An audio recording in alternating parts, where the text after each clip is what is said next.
इसलिए आज फिर से समझा रहा हूँ। मुझे बहुत अच्छा लगा, आज बहुत सारे मैसेजेस आए मेरे पास, ग्रुप में भी आए कि सर क्रेडिट पॉलिसी समझ में आ गई। जब 50 पैसा अनाउंस हुआ ना, तो मार्केट गिरने लगी। और जिन लोगों को क्रेडिट पॉलिसी का मतलब नहीं पता, उन्हें लगा अरे 50 पैसे कट डाउन हो गए तो ये नेगेटिव न्यूज है, और उन्होंने अपना जो खरीदाया चीज थी ना वो बेच दी। मैं आपको फैक्ट बता रहा हूँ, ये ऑपरेटर की चाल है। 90% लोग अनपढ़ हैं। 90% लोग अनपढ़ का मतलब जिन्हें फाइनेंस नहीं आता, वैसे तो वो बीटेक है लेकिन फाइनेंस के लिए अनपढ़ है। तो जैसे ही रेट कट किया आरबीआई ने, तो मार्केट भागनी चाहिए थी। ऑपरेटर ने बहुत बड़ी सेलिंग की जानबूझकर, जिससे जो लोगों को नॉलेज नहीं है उन्हें लगे अरे 50 पैसे, 25 पैसे के बदले 50 पैसे कर दी, तो ये मार्केट के लिए नेगेटिव न्यूज है, और वो बेचारे बेचकर बैठ गए। बस जैसे ही उन्होंने बेचा, ऑपरेटर ने खरीदा, और फिर मार्केट देखो कैसे हवाई हो गई। फिर फट से एक न्यूज और आई, सीआरआर भी 1% काट दिया। बस फिर मार्केट और तेज भागी। और अभी तो कल को देखना, अभी ये जो पंख लगे हैं ना, मुझे लगता है कल को और चलेंगे।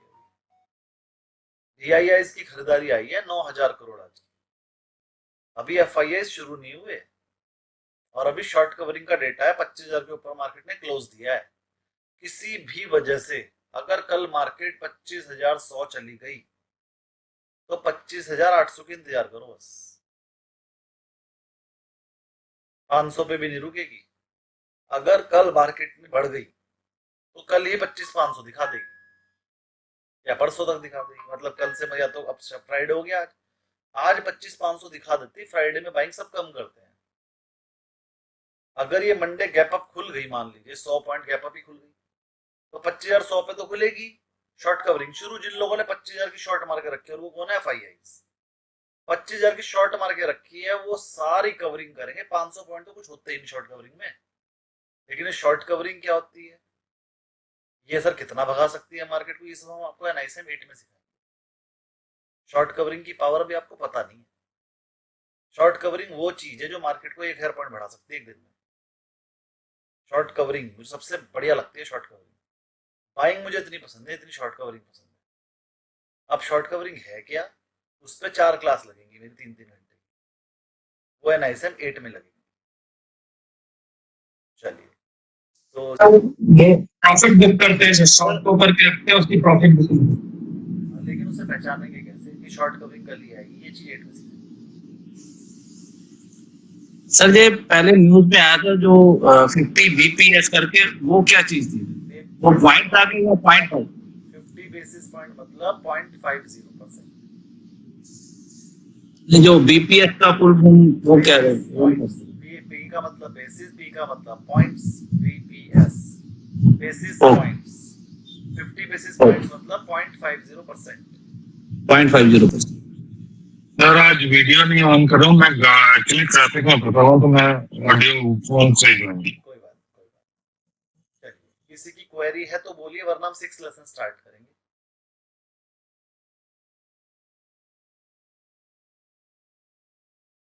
किसी की क्वेरी नहीं है क्या?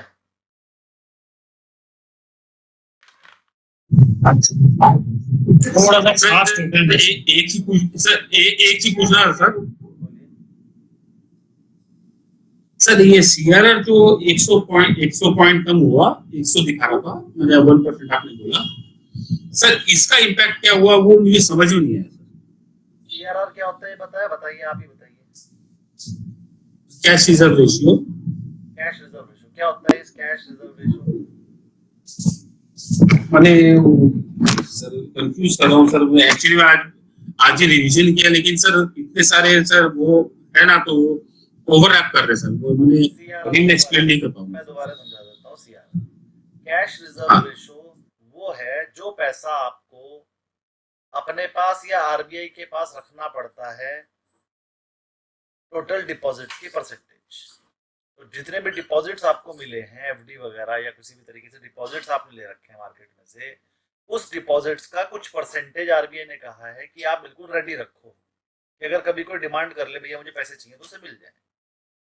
अब उसमें से कुछ आप अपने पास रखते हो, कुछ आप अपनी मार्केटेबल सिक्योरिटी में रखते हो, कुछ आप आरबीआई के पास भी रखते हो, जो लोकल बैंक से आप जाके निकलवा के ला सको। तो वो पैसा आपको अपने पास रेडी रखना पड़ता है सेफ्टी के हिसाब से। भाई जितने कैश की जरूरत आपको रोजाना पड़ती है उतना कैश में रख लेते हो, बाकी मार्केटेबल सिक्योरिटी में रख लेते हो, थोड़ा बहुत आरबीआई के पास डिपॉजिट करके रख लेते हो। लेकिन उतना पैसा आपको रेडी रखना पड़ेगा कि अगर कोई पैसा डिमांड कर लो तो आप सेम डे दे पाओ। एक दो घंटे के लिए तो रोक सकते हो, लेकिन सेम डे दे पाओ से बोलते हैं कैश रिजर्व रेशियो। अब एक एग्जांपल के लिए बता रहा हूँ, मान लीजिए एचडीएफसी बैंक के जो डिपॉजिट्स हैं वो 10 लाख करोड़ के हैं और कैश रिजर्व रेशियो मान लो 5% है, तो 10 लाख करोड़ का 5% 50,000 करोड़ रुपया हो जाएगा। अब एचडीएफसी ने अपने 50,000 करोड़ रुपए वेस्ट रखे हुए हैं, उसे किसी ब्याज पे नहीं चढ़ा रखा, वो अपने पास रखे हुए हैं बस।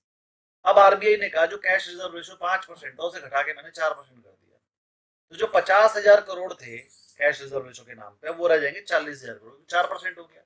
तो वो जो 1% की वजह से 10,000 करोड़ रुपया फ्री हो गया बैंक का, जिसपे वो ब्याज कमा ही नहीं रहा था, अब उस 10,000 करोड़ पे वो ब्याज कमाएगा। तो ये बैंक्स के लिए फायदा है। आज CRR 1% कम करने की वजह से 2.5 लाख करोड़ रुपया बैंकों का फ्री हो गया, क्योंकि estimated total deposits of the bank जो है वो है 2.5 करोड़ करोड़। ठीक है, तो उस 2.5 करोड़ करोड़ में से सर एक कोई, हाँ सर आप बोलिए फिर बोलूंगा। बैंकों का टोटल डिपॉजिट सारे बैंकों का मिला के लगभग इसे हम बोल सकते हैं 250 करोड़, 250 लाख करोड़ है। 250 लाख करोड़ रुपए का बैंकों का डिपॉजिट्स है। उसमें से जो पहले 5-6% CRR था 5% हो गया, तो 1% जो फ्री हो गया उस टोटल डिपॉजिट का पैसा वो 2.5 लाख करोड़ रुपया है। ढाई ढाई 2.5 लाख करोड़ रुपया है। और ये फिगर मेरी नहीं है, एग्जैक्ट फिगर है, एग्जैक्ट आरबीआई की आज की रिपोर्ट में छपी है कि जो हमने CRR 1% कम किया है उसकी वजह से बैंक्स के पास 2.5 लाख करोड़ रुपया आ जाएगा और वो 2.5 लाख करोड़ मार्केट में लिक्विडिटी देगा। ये फिगर बिल्कुल सही है।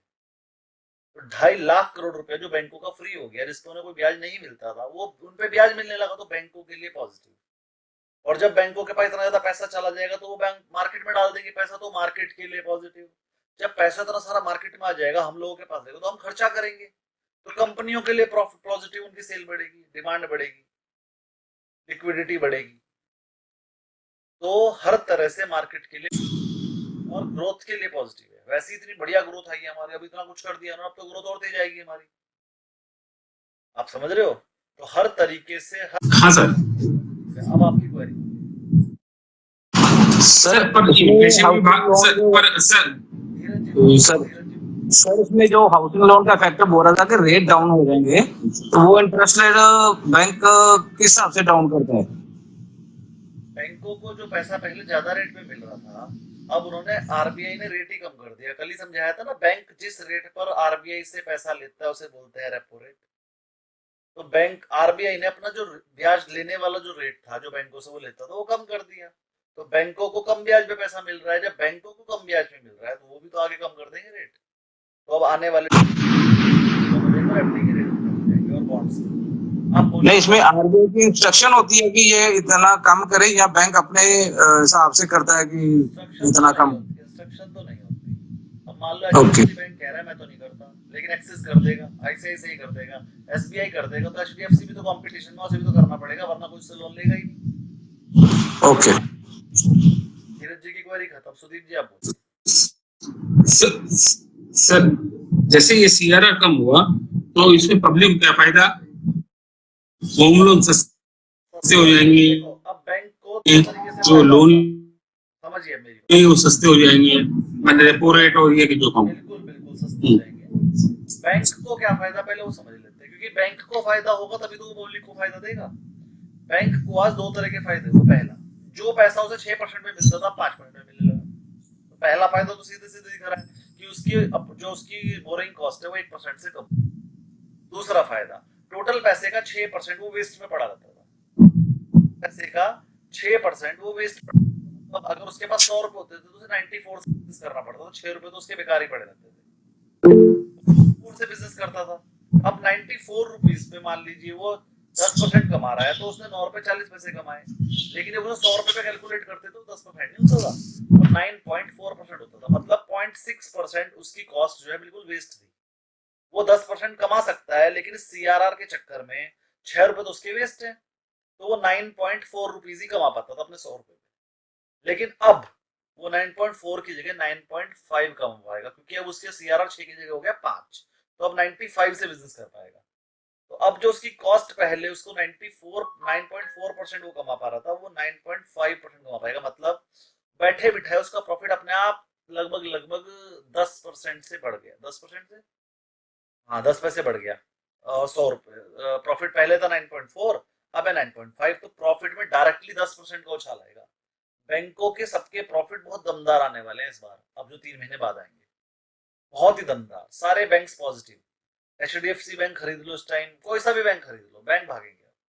अगले 3 महीने बाद जो प्रॉफिट आने वाला है वो पिछले क्वार्टर से बहुत ही बढ़िया आएगा, और वो पहले ही भाग जाएंगे उतनी बैंक। मेरे हिसाब से सारे के सारे बैंक जो गिरे हुए हैं, जैसे यूनियन बैंक से देखो, छोटे बैंकों की मैं बात नहीं करता, छोटे बैंकों में बहुत पंगे है, उनके NPA जाते हैं, वो वाला बैंक उठाओ जिनके NPA कम। अब 1% ज्यादा कमा लिया लेकिन 20% के NPA कर दे तो नुकसान ही हो गया ना। जिनके NPA कम है ना, उनमें पैसा लगाओ। फेडरल बैंक है, बैंकों में अगर आप कहोगे तो फेडरल बैंक है, और बैंक ऑफ बड़ौदा भी ठीक है, पता नहीं गिरा क्यों आज, लेकिन बैंक ऑफ बड़ौदा भी ठीक है, अच्छा हो मैंने कल बेच दिया था। और कल मैंने गोदरेज प्रॉपर्टी बेच दिया, 8% भागा। सर जब बैंकिंग की बात करें, यस के बोर्ड के बाद आपके कुछ व्यूज चेंज हुए ना? किस पे? Yes bank sir. Yes bank को लेकर सर वो 16,000 करोड़ उठा रहा है। सर मैं पूछ रहा था कि ये जो इम्पैक्ट आया आज, ये लागू कल से हो जाएगा? मैंने आज से लागू हो जाएगा? जैसी क्रेडिट पॉलिसी बदलती है मेरे अगले दिन से लागू हो जाती है वो। सर अगर सपोज किसी का होम लोन चल रहा है, एग्जांपल देता हूँ 8% पे, तो वो कल से वो परसेंटेज कम हो जाएगी? नहीं, बैंकों की परसेंटेज तो आज रात से कम हो गई। बैंक को लोन मिल रहा था वो तो आज रात से कम हो गया। उन्हें तो अगर RBI से लोन लेना है तो वो कम पे मिलेगा। लेकिन अब बैंक अपनी बोर्ड बैठक करेंगे, बैंक अपने पास एक बैठक करेंगे, अपनी मीटिंग बुलाएंगे, उसमें डिसाइड करेंगे हमें कितना परसेंट पास ऑन करना है। फिर बैंक जिस दिन से नोटिफाई करेगा कि हम भी आगे पास ऑन कर रहे हैं, वो हो जाएगा। लगभग 10 दिन लगेंगे, 10 से 15 दिन। क्योंकि एक क्लाइंट के पास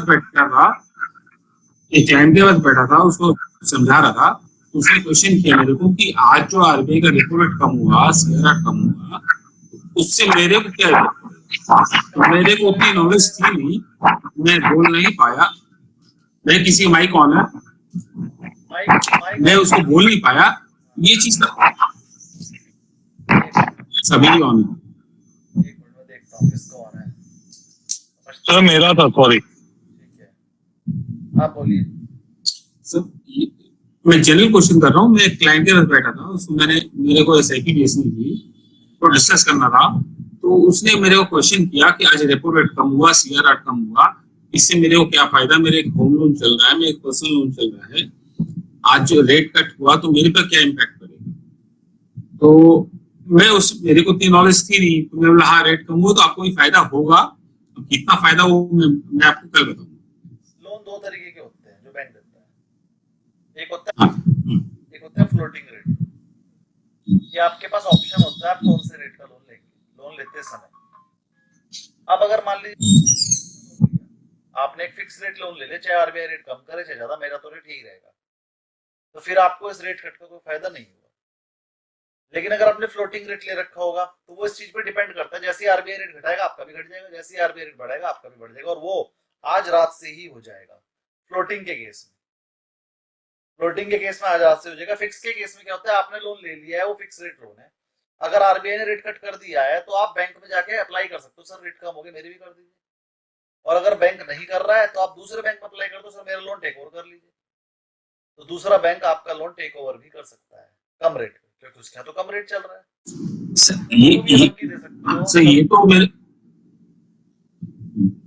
ये तो अपने को अप्लाई करना पड़ेगा, पर वो होता है ना, कस्टमर बोलते हैं कि मेरे इतना दिन से मेरे बैंकर बहुत सालों से है, तो मेरे को फायदा हुआ कि नहीं हुआ, ये भी बोलते हैं लोग। अगर फ्लोटिंग रेट पे आपने लोन लिया है तो आपका रेट अपने आप कम हो जाएगा। और ज्यादातर होम लोन जो सर आजकल अपने आप नहीं होता सर, अपने अपने आप नहीं होता, वो करवाना रेट पड़ता होगा तो हो जाएगा। ये करते हैं सर। होम लोन तो फ्लोटिंग ही रहता है सर, अगर फ्लोटिंग है तो हो जाएगा, उसमें उसमें जब एप्लीकेशन ना तो उन लोग रिड्यूस नहीं करते हैं। हो जाता है सर। आपके पास मैसेज आ जाएगा कि आपकी ईएमआई हो गई है। जब बढ़ता है तो बड़ी भी ईएमआई हो जाती है, और जब घटता है तो आपका मैसेज आता है इतनी ईएमआई कम हो गई है, वो आ जाएगा अपने आप, अगर फ्लोटिंग रेट है। चलिए, बहुत सारे लोगों ने हैंड रेज किया हुआ था, एक एक करके बोलिए। सर एक लास्ट क्वेश्चन सर। हाँ, बोलिए। सर लास्ट क्वेश्चन, बोलिए, बोलिए। लास्ट क्वेश्चन सर, आज रेट कट हुआ, सीआरआर भी कम हुआ, तो इन्फ्लेशन पे भी इफेक्ट आएगा सर? इन्फ्लेशन बढ़ेगा, लेकिन वो मोदी गवर्नमेंट कह रही है हम कंट्रोल कर लेंगे, हम सब पे ध्यान रखेंगे। जो भी चीज का रेट बढ़ेगा हम उसके स्टॉक वगैरह बढ़ा देंगे, हम उसकी सप्लाई बढ़ा देंगे और इन्फ्लेशन आने नहीं देंगे। इन्फ्लेशन तो बढ़ेगा जब आएगा, लेकिन वो और चीजें भी तो होती हैं सप्लाई रोकने की, वो डिमांड रोकने की। तो गवर्नमेंट कह रही है हम उस चीज पे ध्यान रखेंगे। ठीक है सर, थैंक यू सर। हाँ जी, नेक्स्ट क्वेरी बोलिए, किसकी थी? सर ये सीआरआर तो सितंबर 25 से स्टार्ट होगा ना सर, जो रिडक्शन जो होगा सीआरआर में कब से होगा? सितंबर 25। ये कहाँ से आई डेट? सुना है सर ये? आरबीआई ने आज बोला है आज से ही होगा, कल या परसों से अप्लाई हो जाएगा। उसमें एक डेट लिखी होती है कि सब बैंक्स को टाइम दिया जाता है 2-3 दिन का अपना सीआरआर यूज करने के लिए। उन्हें तो पैसे निकालने हैं, वो तो आज ही कर लेंगे, आज ही निकाल लिया वो सबने। उनको तो पैसा मिलना है ना बैंकों को, तो अच्छा। 1% रखा हुआ है, 1% निकाल लिया होगा, 5% छोड़ दिया होगा। बैंकों के हाथ में तो 2.5 लाख करोड़ आ गए। वो तो जब से उन्होंने अनाउंस करा उस रात से ही हो जाता है, रात को 12 बजे से। आज का टाइम मिलता है उन्हें, कल से कर देंगे एडजस्ट। Next query.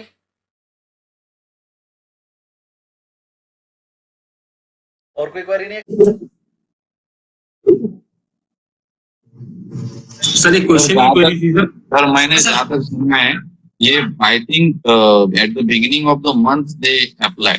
अगर कोई भी लोन हो आपका, तो समझ लो आज डिक्लेयर किया है तो आज के मंथ में नहीं होगा कस्टमर के लिए एंड। नहीं सर, ये गूगल में देखा है सर, ये चार मतलब फेज में होगा। वो सितंबर से है, सितंबर में है, इसके बाद आपका सितंबर 6 को है, अक्टूबर 4 को है, नवंबर 1 को है और नवंबर 29 को है। क्या है?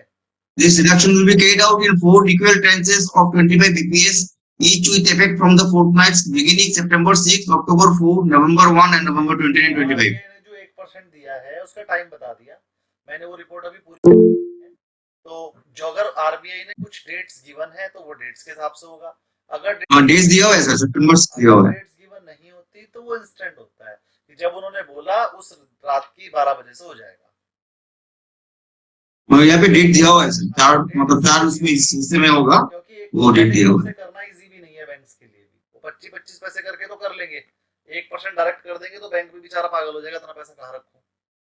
ठीक है जी, चलिए और कोई क्वेरी?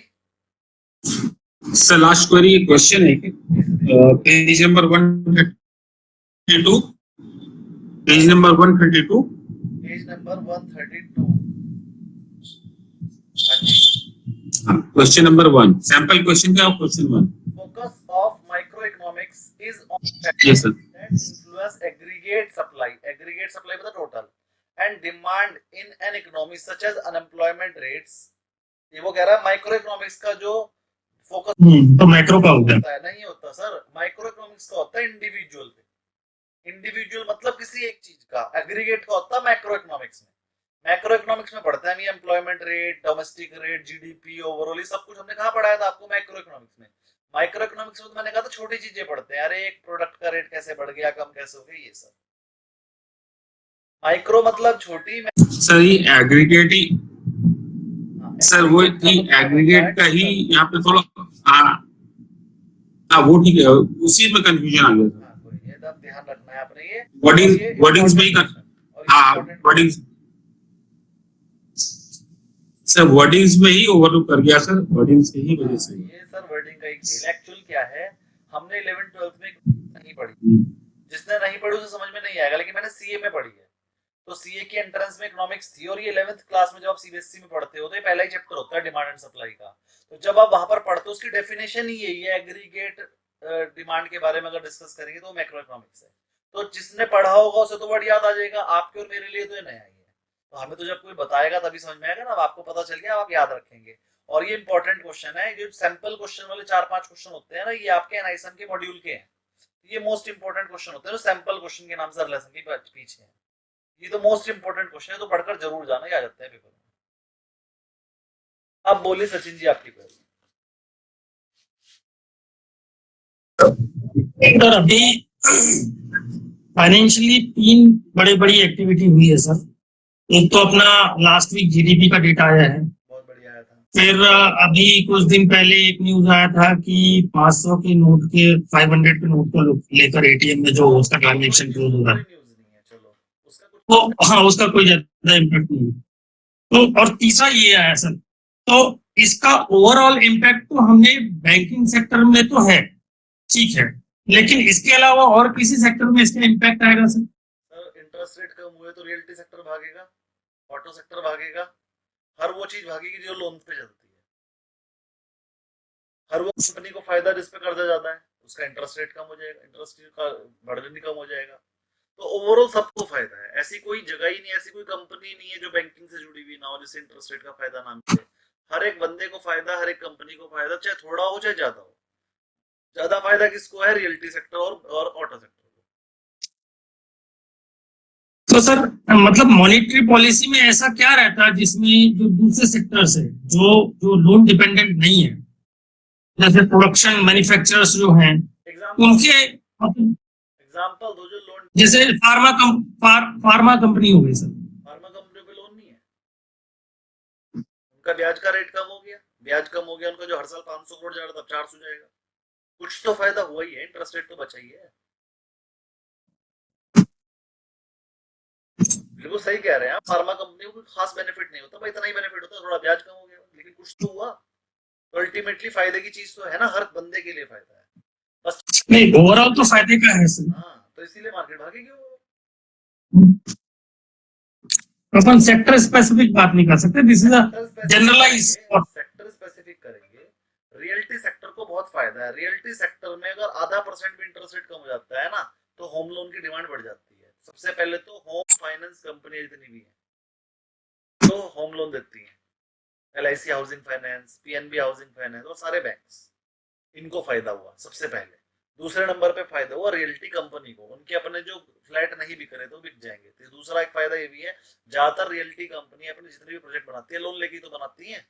पहले वो लैंड खरीद के उसके ऊपर जो फ्लैट बनाती है 200, 500, 1000 फ्लैट वो लोन लेके बनाती है, फिर धीरे धीरे वो बिकते हैं। तो उनका अपना फायदा हो गया, सबसे पहले ब्याज की कमी हो गई, क्योंकि उनकी सबसे बड़ी कॉस्ट ही ब्याज होती है।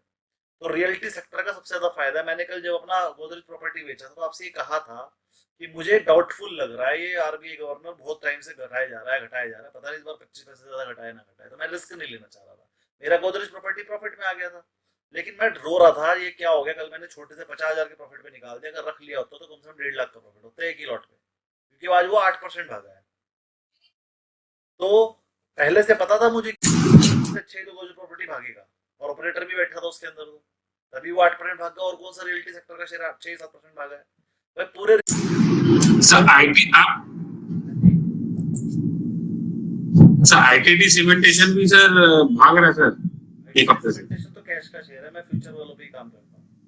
हाँ अच्छा फ्यूचर का, हाँ ठीक है। तो मैंने अब मुझे बताओ, चलो कैश का शेयर भगाने में ज्यादा पैसे नहीं लगते, अगर मेरे हाथ 50 करोड़ है मेरे पास तो मैं कैश का शेयर भगा सकता हूँ। लेकिन फ्यूचर का शेयर को 2% भगाने के लिए भी 200-500 करोड़ चाहिए होते हैं, और उसे 8% भगाने के लिए कोई बड़ा ऑपरेटर है। तो देखो पूरे रियल्टी सेक्टर में एक गोदरेज प्रॉपर्टी ही क्यों भागा, बाकियों का फायदा नहीं हुआ होगा? डीलर सबसे बड़ी कंपनी वो क्यों नहीं भागी? सबसे ज्यादा लोन तो उसी के ऊपर है, सबसे ज्यादा फायदा तो उसी का होगा। लेकिन गोदरेज प्रॉपर्टी में ऑपरेटर बैठा ही, मैं पिछले 15 दिन से बता रहा हूँ। ऑपरेटर की जो डेटा मैं समझाऊंगा आपको, फायदा है, मैं कमाता हूँ उससे हर बार। ऑपरेटर पहचान लो किसमें बैठा है, उसी में ट्रेड करो, फैक्ट है ये। देखो मैं जो चीजें समझाऊंगा ना, मैं लॉजिक, चार्ट पार्ट नहीं मैं समझा रहा हूँ आपको। देखो चार्ट भी काम की चीज है, लेकिन उसमें ना कंफर्मेशन नहीं है कि आपने उसे फॉलो किया तो प्रॉफिट हो गई, उसमें है प्रोबेबिलिटी। लेकिन जो चीज मैं समझा रहा हूँ ना उसमें कंफर्मेशन है। मैंने आपको कल ही बता दिया था अगर 50 पैसे रेट कट होगा तो मार्केट भागेगी, कंफर्मेशन था, कोई रोक के दिखा दे। कंफर्मेशन, क्योंकि लॉजिक्स है हमारे पास, फंडामेंटल है हमारे पास। जो मैं आपको पढ़ा रहा हूँ वो लॉजिक है, उसका उल्टा नहीं हो पाएगा कभी, है ना। लेकिन जब हम टेक्निकल की बात करते हैं तो सारा टेक्निकल कहेगा अब तो ये भागेगा भागेगा भागेगा, फिर वहीं से वो गिर जाता है, अच्छा भी उल्टा हो गया, आप इसे बेच दो।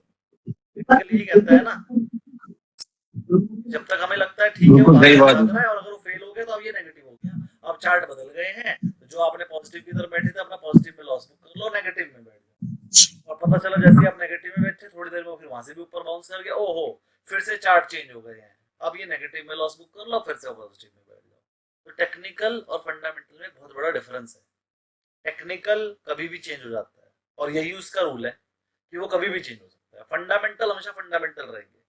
आपने कोई शेयर लिया फंडामेंटली स्ट्रॉन्ग था, वो गिर गया तो फंडामेंटल वाला क्या कहेगा, और लो। क्या कहेगा फंडामेंटल वाला, एवरेज करो, मेरे हिसाब से तो ऊपर जाना चाहिए, नीचे आ रहा है और ले लो, और गिर जाएगा अरे और ले लो।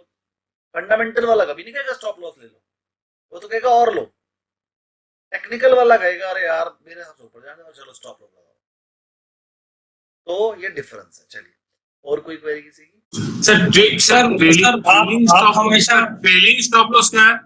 सचिन जी बोलिए। एक मिनट सचिन जी, सचिन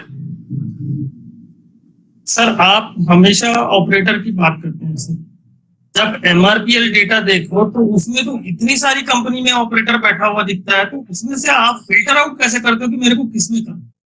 पहली बात तो जिसमें सबसे ज्यादा डिफरेंस आता है, जो जब से ज्यादा चेंज होता है मैं उसे पकड़ लेता हूँ, मैं उसे क्या कर लेता हूँ, सॉर्ट कर लेता हूँ।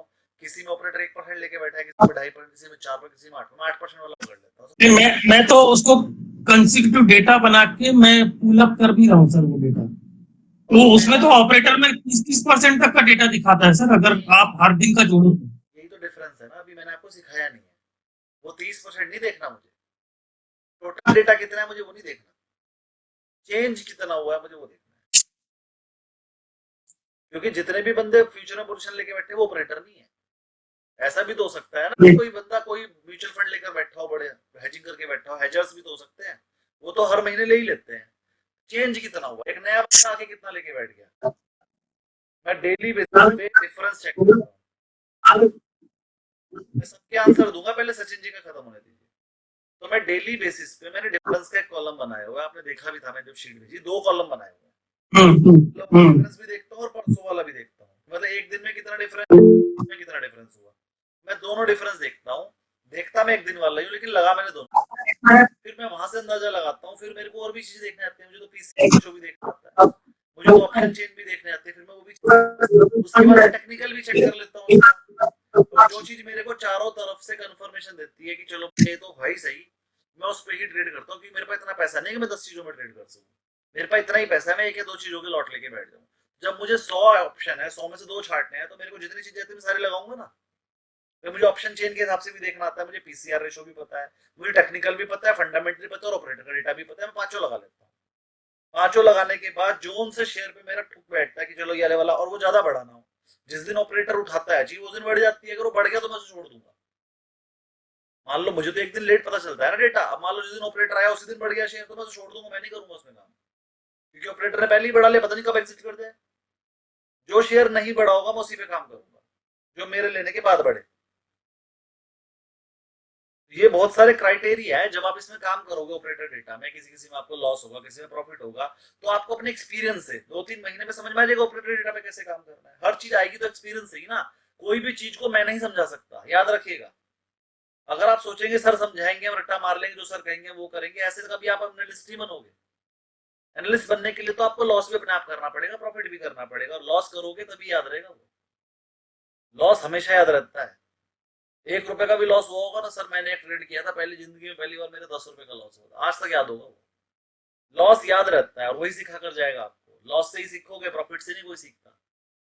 मैंने भी लॉस करके ही सीखा था, बस ठीक है मैंने कुछ ज्यादा किया था क्योंकि मुझे कोई समझाने वाला नहीं था। आप लोग कुछ कम करोगे, कि आपको सब चीज बना बनाया मिल गया ना रेडीमेड।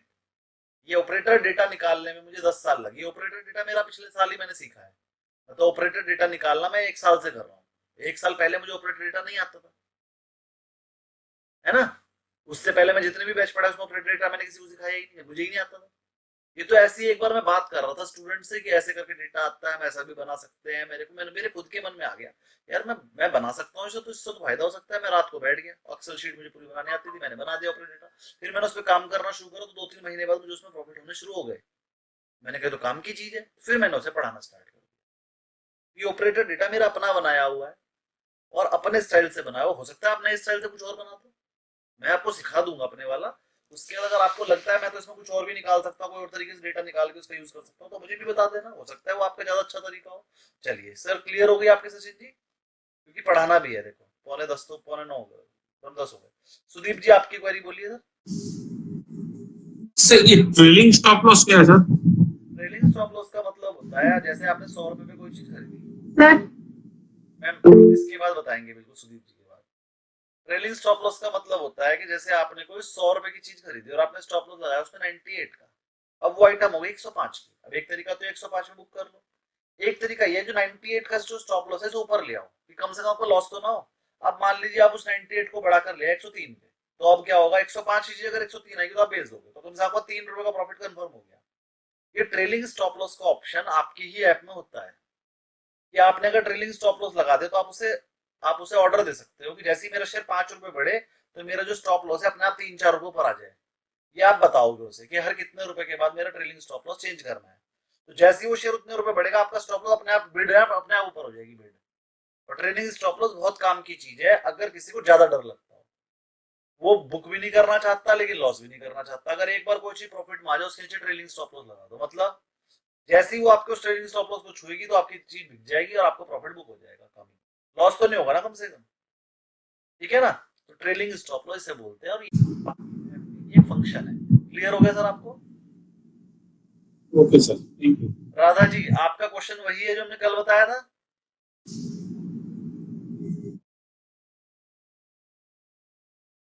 बोलिए ma'am.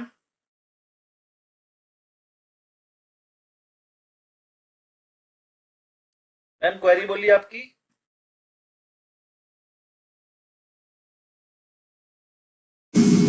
Marginal standing facility. Marginal standing facility हमने कल बताया था MSF। जैसे CRR हम अपना आरबीआई के Yes. पास रखते हैं, तो CRR के अलावा अगर हमें कभी पैसे की जरूरत पड़ जाए तो हम कुछ टाइम के लिए, 1 घंटे 2 घंटे के लिए, 1 दिन के लिए, 2 दिन के लिए, हम दूसरे बैंक से या आरबीआई से पैसा उधार ले सकते हैं। बस उसे ही बोलते हैं MSF, मार्जिनल स्टैंडिंग फैसिलिटी। हर बैंक को उसके डिपॉजिट्स के परसेंटेज के हिसाब से एक फैसिलिटी दी गई है कि आप भी ओवरड्राफ्ट ले सकते हो 1-2 दिन का। तो वो चार्जेस लगते हैं, ब्याज भी लगता है उसका, लेकिन ले सकते हो, तो उसे ही बोलते हैं MSF। MSF के पैसा उधार ले लेते हैं। Okay. Sir, is it a part of CRR program only? नहीं, CRR से अलग होता है। ये CRR तो आपका अपना पैसा है, वो उधार थोड़ी ले रहे हो आप। CRR तो आपका अपना पैसा है जो आपने वहां पर डिपॉजिट करके रखा है, जरूरत पड़ने में मांग लोगे, ये उधार लेते हो आप MSF। Okay. Okay. समझ में आ गया सर। शॉर्ट टर्म लोन का पार्ट है, शायद और किसी की नहीं है। अब हम थोड़ा सा पढ़ लेंगे। Yeah, सुंदर yeah, this is overdraft and that is the reserve. जी जी। चलिए थोड़ा सा पढ़ते हैं, और आज हम आपको पढ़ाने वाले हैं इंडस्ट्री एनालिसिस। चार्जर लगा दो मेरे इसमें और पानी दे दो जी। बढ़ते हैं, चार्जर लगा दो, कुछ भी दे दो। अगला चैप्टर है हमारा इंडस्ट्री एनालिसिस। अभी तक हमने आपको बताया था इकोनॉमिक एनालिसिस। हमने कहा था जब भी आपको कभी एनालिसिस करने का मन करे तो सबसे पहले तो आप ये सिलेक्ट करोगे मुझे कौन से देश में इन्वेस्ट करना है। सबसे पहले आपने क्या करा, इकोनॉमी का पूरा एनालिसिस करा, कौन सी इकोनॉमी बढ़िया है, कौन सा देश बढ़िया है। अब ऐसा एज्यूम कर लेते हैं कि आपने सारी इकोनॉमी एनालिसिस करी और आपको लगा इंडिया बढ़िया है, चलो तो आप इंडिया की कंपनीज पे आओगे। तो उसके बाद आप करोगे कौन सी इंडस्ट्री बढ़िया है, कौन सी इंडस्ट्री में कंपटीशन कम है, मार्जिन हाई है, प्रॉफिटेबिलिटी हाई है, वो वाली इंडस्ट्री में आप इन्वेस्ट करना चाहोगे। तो अगला चैप्टर जो हमारा है ये पूरा थ्योरेटिकल और बोरिंग सा है थोड़ा, तो जरा ध्यान से समझेंगे। बोरिंग चैप्टर हम जरा ज्यादा अच्छे से पढ़ाते हैं। तो आप इसमें इंडस्ट्री एनालिसिस कराएंगे आज हम आपको। चार्जर लगा देता ना।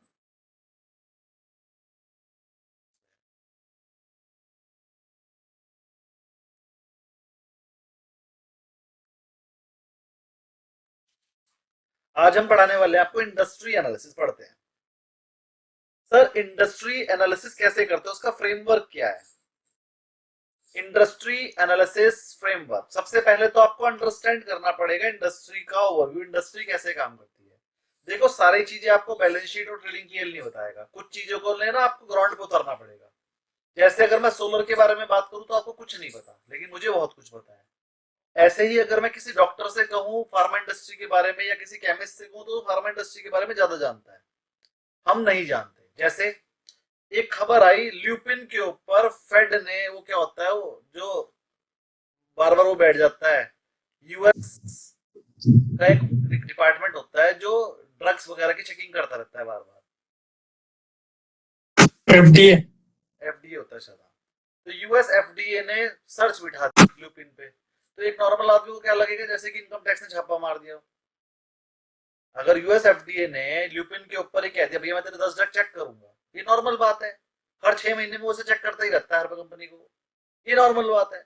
अब एक नॉर्मल आदमी को क्या लगेगा, अरे भैया जैसे छापा रखता है इनकम टैक्स का, ऐसे एफडीए वालों ने भी छापा मार दिया, इसकी तो ड्रग में कोई कमी है, वो अपने शेयर बेच के बैठ जाएगा। लेकिन वहीं एक फार्मा का आदमी जो होगा, यार ये नॉर्मल बात है भैया, रूल है तो, और 6 महीने चेक होते ही है, किसी भी कंपनी के हर कुछ होते ही रहते हैं। लेकिन एफडीए जब अपने रिपोर्ट देगा, उस रिपोर्ट में अगर उसे लिख देगी 2 ड्रग में मुझे कमी पाई गई, ये है नेगेटिव न्यूज, ठीक है। लेकिन ये बात कौन बता पाएगा, जिसको बेसिक नॉलेज होगी, जो उस कंपनी को समझता होगा, जरूरी नहीं है वो फार्मा का बंदा हो। एक सिंपल एनालिस्ट मेरे और आपके जैसा भी तो समझ सकता है इस चीज को, लेकिन पहले उसे समझना पड़ेगा, ये नॉर्मल बातें हैं। तो पहले उसे फार्मा के बारे में सारी नॉलेज लेनी पड़ेगी, कौन सी चीज उसके लिए नॉर्मल है, कौन सी चीज उसके लिए पॉजिटिव है, कौन सी चीज उसके लिए नेगेटिव है, फार्मा की कौन सी दवाई में कंपटीशन है, कौन सी में मोनोपोली है। मैं आपको 1-2 कंपनियों के नाम बताता हूँ फार्मा की, अगर लॉन्ग टर्म के लिए आपको पैसा लगाना है तो आंख बंद करके लगा दो, आंख बंद करके। मल्टी बैगर कंपनियां हर 2-3 साल में डबल हो जाती हैं। पहली एबट इंडिया,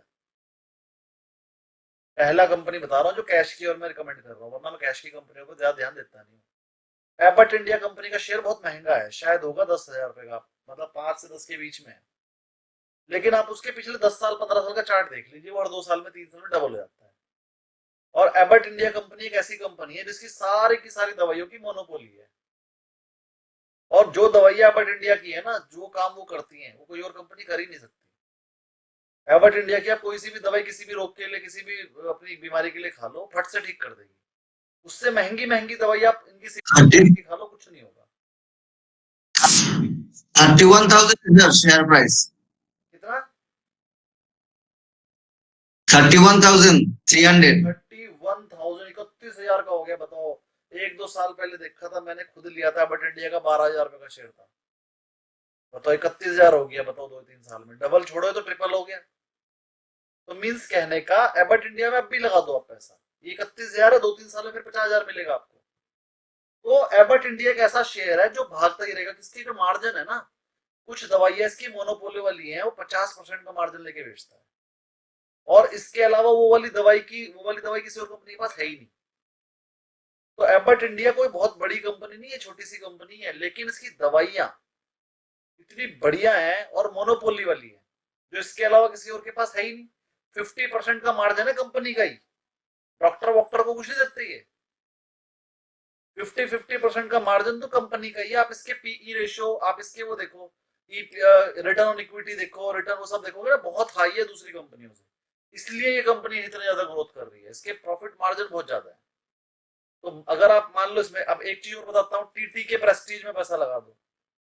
टीटी के प्रेस्टीज कुकर की कंपनी है, सब जानते हैं, लेकिन आप प्रेस्टीज का कुकर लेकर तो आओ, नॉर्मल कुकर आ जाएगा 1,000 रुपए का, प्रेस्टीज का आएगा 4,500 का, सेम कुकर। लेकिन जब आप प्रेस्टीज का कुकर लाओगे ना, वो चलेगा 5 साल, नॉर्मल कंपनी का लाओगे हो सकता है 2 साल में परेशान कर दे।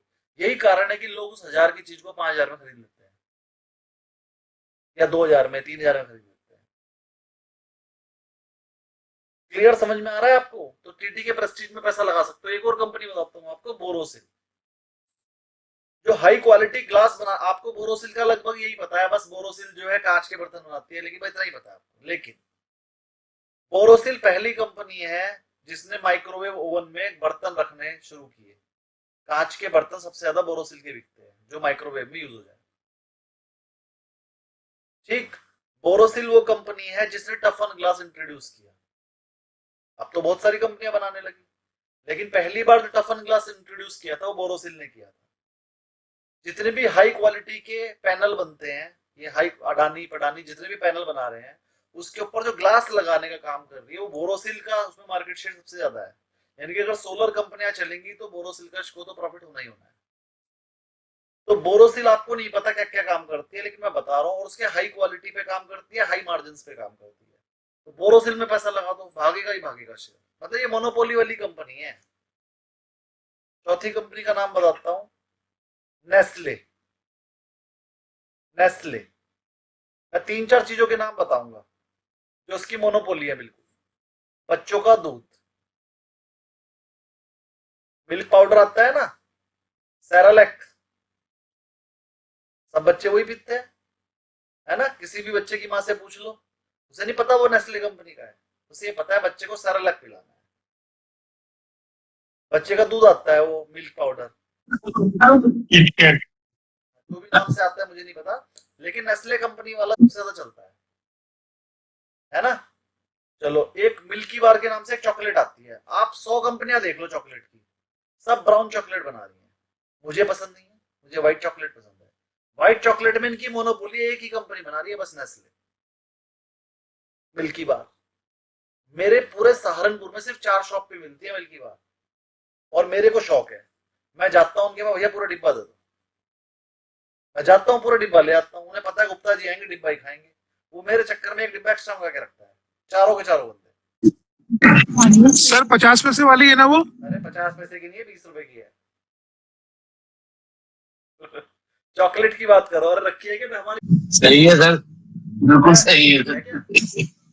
मैं चेक करता हूँ, मेरे फ्रिज में रखी होगी, दिखा देता हूँ कैसी है। मेरे पास तो आइटम रखी रहती है, मेरी फेवरेट है। ये देखो जी, होती है मिल्की बार। सही है, सही है। 20 रुपए तो बहुत कम मिलती है सर। अरे मिलती ही नहीं है कहीं, और वो दुकानदार भी बोलते हैं इसमें मार्जिन बड़ा कम है। रखते नहीं हो। तो ये फैक्ट चेक है कि मैं नेस्ले को बहुत अच्छे से जानता हूँ, और सबसे ज्यादा शेयर नेस्ले कंपनी की टोटल सेल % आता है मैगी से। नेस्ले कंपनी का टोटल सेल का 60% तो सिर्फ मैगी से आता है। और मैगी आपको पता है कितनी बिकती है? मैगी का मुकाबला भी कोई और नूडल आया ही नहीं है। लोगों को ऐसा लगता, अरे पढ़ाते भी नहीं खाता, लोगों को ऐसा लगता है कि नूडल मतलब मैगी, मतलब अगर उन्हें yippee भी खरीदनी होती है ना, तो वो कहते हैं yippee वाली मैगी दे दो।